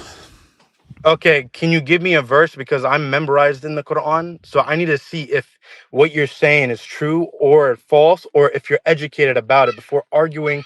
My live was just what restricted. my opinion is. Damn, it's a good thing we're shutting it down. Okay, have you ever read another book besides the Quran? Yes, I read the Bible. I have no. You know, I went to not the Christian Bible. school. Any other book? And the Torah. No, any other book besides the Bible. Have you read it? Yeah, the Torah. That's the Bible, you idiot. So any other book besides the Bible? Have you read it? So the Torah is the Bible. So The Torah is in the Bible. So Have you read any other book besides a religious book? What? Have you ever read a book besides a religious book? Yeah. Which book? God of Thrones or Game of Thrones? Recite an entire paragraph of Game of Thrones off the top of your head. If not, you didn't read it. Oh wait, let me ask you something. So you're saying that people Can you do it? in Islam, Can you do how it? many people Can you do memorize it? the Quran? Can you do No, it? wait. Can you do it? I'm gonna stop you there. I'm Can gonna you stop do you it? there. No. Because That's not there what he's is saying. evidence there. All But right. there's not No. one person.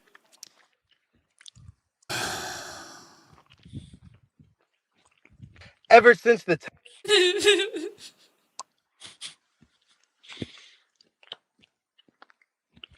Bible. Give me one verse that you.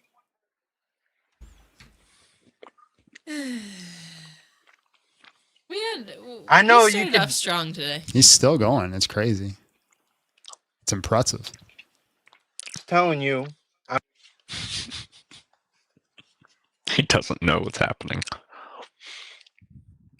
That's my question. Have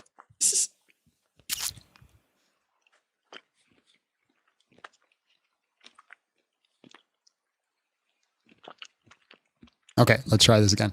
Can you recite an entire paragraph of Game of Thrones? I can recite the Quran. I memorized. I didn't the ask book. you about the Quran. I asked you, can you recite an entire paragraph of Game of Thrones? No, but can you recite the entire paragraph of the Bible? Okay, because so if you're a religious believer, you if you're a can't- religious believer, I'm going to keep muting you until I get this question through. All right. Let's try again. Okay. So you have not You're unable to recite an entire paragraph of Game of Thrones. Does it logically follow you never read Game of Thrones? But I'm not gonna put my life Answer the question, it because it's please. not religious. Answer the question, Answer please. my question. I'm going to keep muting you until I get my question answered. So it's up to you, right? If you actually want to have an argument, I just need you to answer these questions. Okay, let's try again. Does it logically follow that you never read Game of Thrones? No, I didn't read logically. I can't read or memorize the Game of Thrones because I don't rather put my life's work in just answer the question, please. So you've read Game of Thrones, but you can't recite an entire paragraph. Okay. I've read the Quran. I cannot recite a surah off the top of my head. How does that mean I didn't read the Quran? Okay, can you give me a concept about a verse from the Quran that proves that the Quran is false? Can you answer my question first? The Quran has been the same Arabic. Why are they allergic to questions? Let's try again. The religion.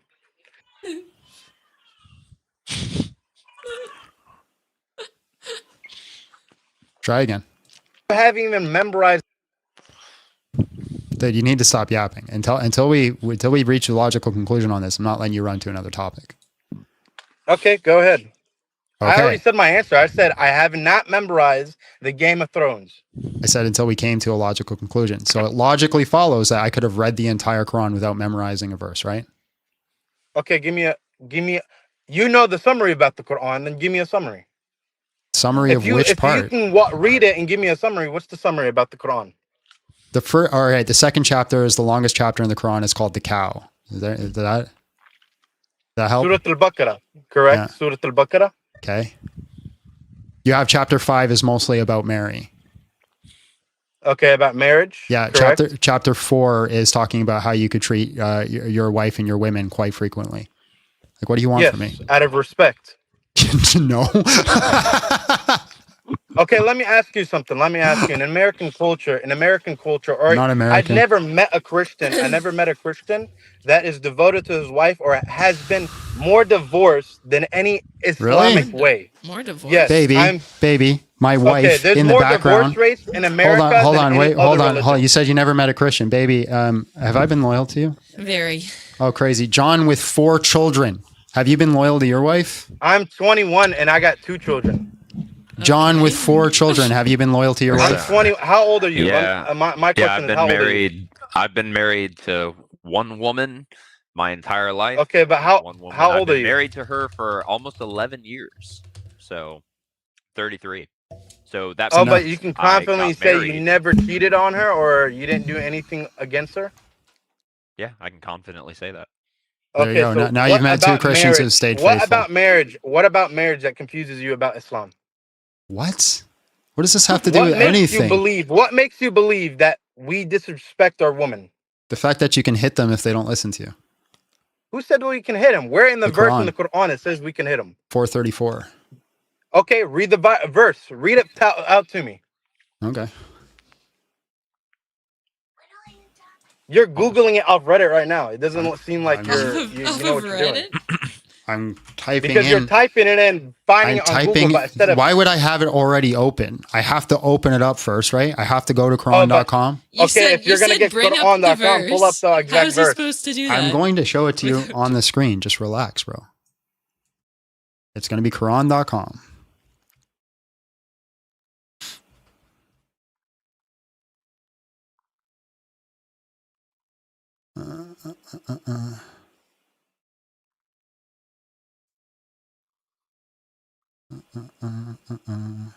Here we go. Oh.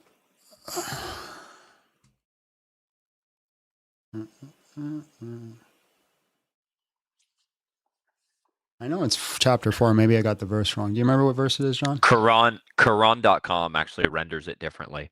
Yeah, I know, but what verse is it again? Quran.com renders it differently than Google and Wikipedia because people change it. No, what verse was it again? Quran.com actually changed. Yeah. For what? It is 434? Yeah, I think it's 434. Yep, there it is. Yeah, okay. Okay, so here we go. I'll mute you now. 434. Men are the caretakers of women, as men are provisioned by Allah over the women and tasked with supporting them financially, and righteous women are devoutly obedient and when alone are protective of Allah as we entrust them with. And if you sense ill conduct from your woman, advise them first. If they persist, do not share with beds with them. But if they still persist, then discipline them. And that word means strike. It says discipline them gently. Where does it say strike? Where Okay. does discipline? Okay, let me ask you something. let's If you're an go. MMA fighter, Do you hold if you're an the MMA fighter, if you're an MMA fighter, and you go and you wrestle and you think, is that called discipline or is that called hitting? If you're training to follow the religion, that's discipline. Yeah, so if I read Ibn Kathir... Okay, so where does discipline... Because you guys are blind, deaf, and you guys don't want to accept the truth because you guys just said discipline is strike. But yet it's no, not even strike. that's not what I said. What that's what the Arabic word is. Oh, I'm Arabic, but I'm telling you that's not the Arabic word. You guys speak Arabic? That is the Can Arabic I hear word. some Arabic texture or read...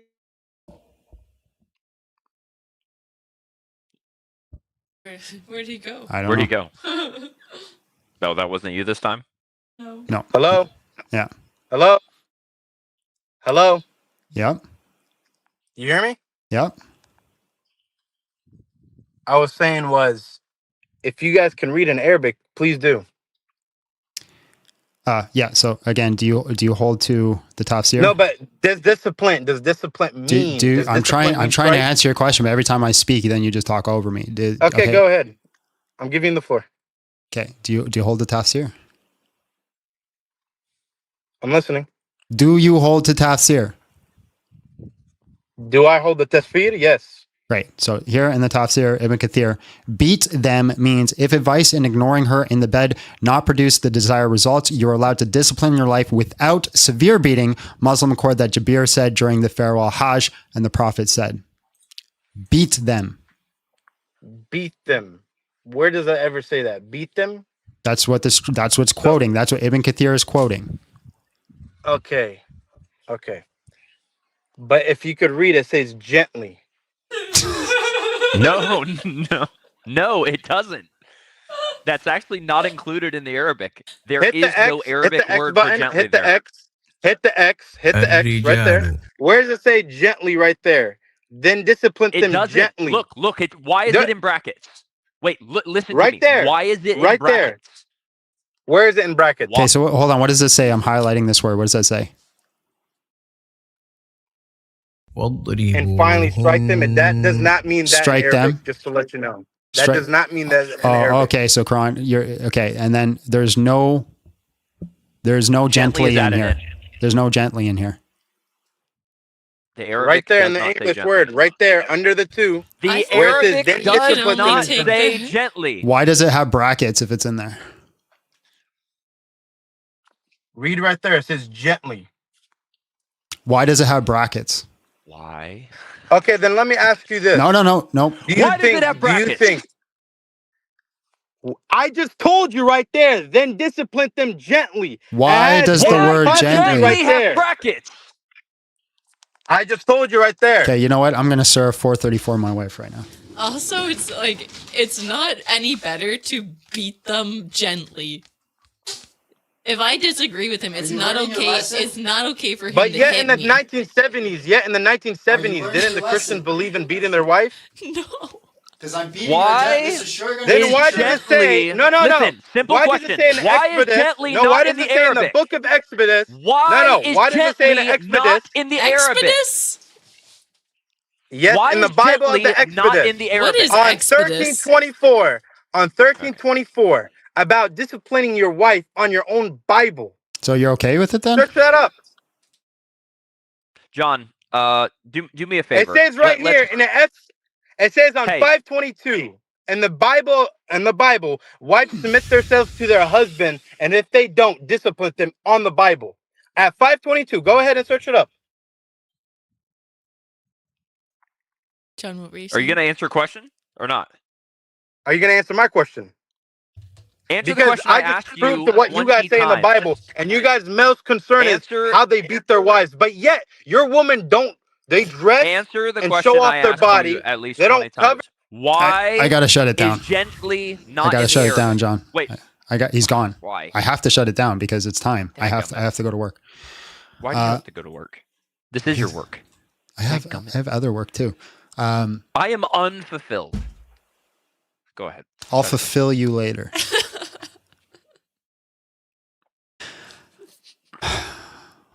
Our Father is in heaven, hallowed be thy name. Thy kingdom come, thy will be done on earth as it is in heaven. Give us this day our daily bread, and forgive us of our debts as we also forgive our debtors, and lead us not into temptation, but deliver us from evil. Lord, you are good in all that you do, even though we are not. Guide us and help us have good conversations and draw people into your kingdom. Forgive us of our sins. Continue to walk with us. Don't let us be armchair Christians. Bless everybody who came and had a conversation with us today, Lord. I know some of them are not for you, but Lord, I ask that you bless them nonetheless, and that you guide them into the knowledge of who you are, and you forgive them of their sins, for they know not what they do. I ask this all in Jesus' name. Amen. In the name of the Father, the Son, and the Holy Spirit. Thank you guys so much for being part of the live. I can't stick around today because I do got to go. So we're going to end it on TikTok right now. If you have any questions, you can come over to YouTube for like 2 more minutes. But yeah, at Big John Steele, and you guys know where to support me. We're still doing the GoFundMe to help bring on an editor and all those types of things. So all those links are in my bio as well. And just remember, if your wife acts out, you can lightly strike them. God bless. But it says gently beat them. What is gently though? Like, how does one gently beat somebody? Like, did I accomplish gently beating you 2 seconds ago? I don't know. Like, how does one measure how gentle is? It's with the toothbrush thing, don't you know? Oh, John. Oh, they got us. The atheist got us. Oh my goodness. Oh. Wow, three of the same letters. So edgy. Oh my God. How dare you ban him? Ban him. Ban him for saying 3 numbers in a row. Oh, scary 666. Like, my goodness gracious. You guys know we're adults, right? I thought you said the 3. You said the 3 numbers. I'm so scared of Nero.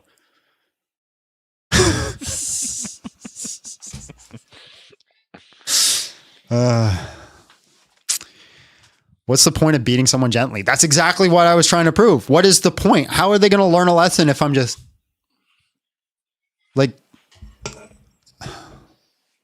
yeah, 616 is probably the actual term. 616 is, and it's most likely talking about Nero and the persecution that was happening. Yeah, and if you want to see what it means, if gentle means you can't cause pain, and if a prophet, or I'm sorry, if a Muslim beat their wife and caused them pain, I wonder if they would agree that that's not gentle. They'd probably say, yeah, if you cause pain, it's not gentle. I'll go look at Sahih Muslim. It's like 974b. Yeah, I think. All right, folks. I love you all. I love you. Now just remember, when you see that video of me being clipped, conceding the conscious ethics point, just remember how that conversation actually went down. I got 3 clips. That's all they look for. They're clip hunters. Clip hunters. As soon as, like, even though it's not saying what you're saying, you conceded, I won. He said the thing slightly close to the thing I wanted him to say. Anyways, guys, God bless.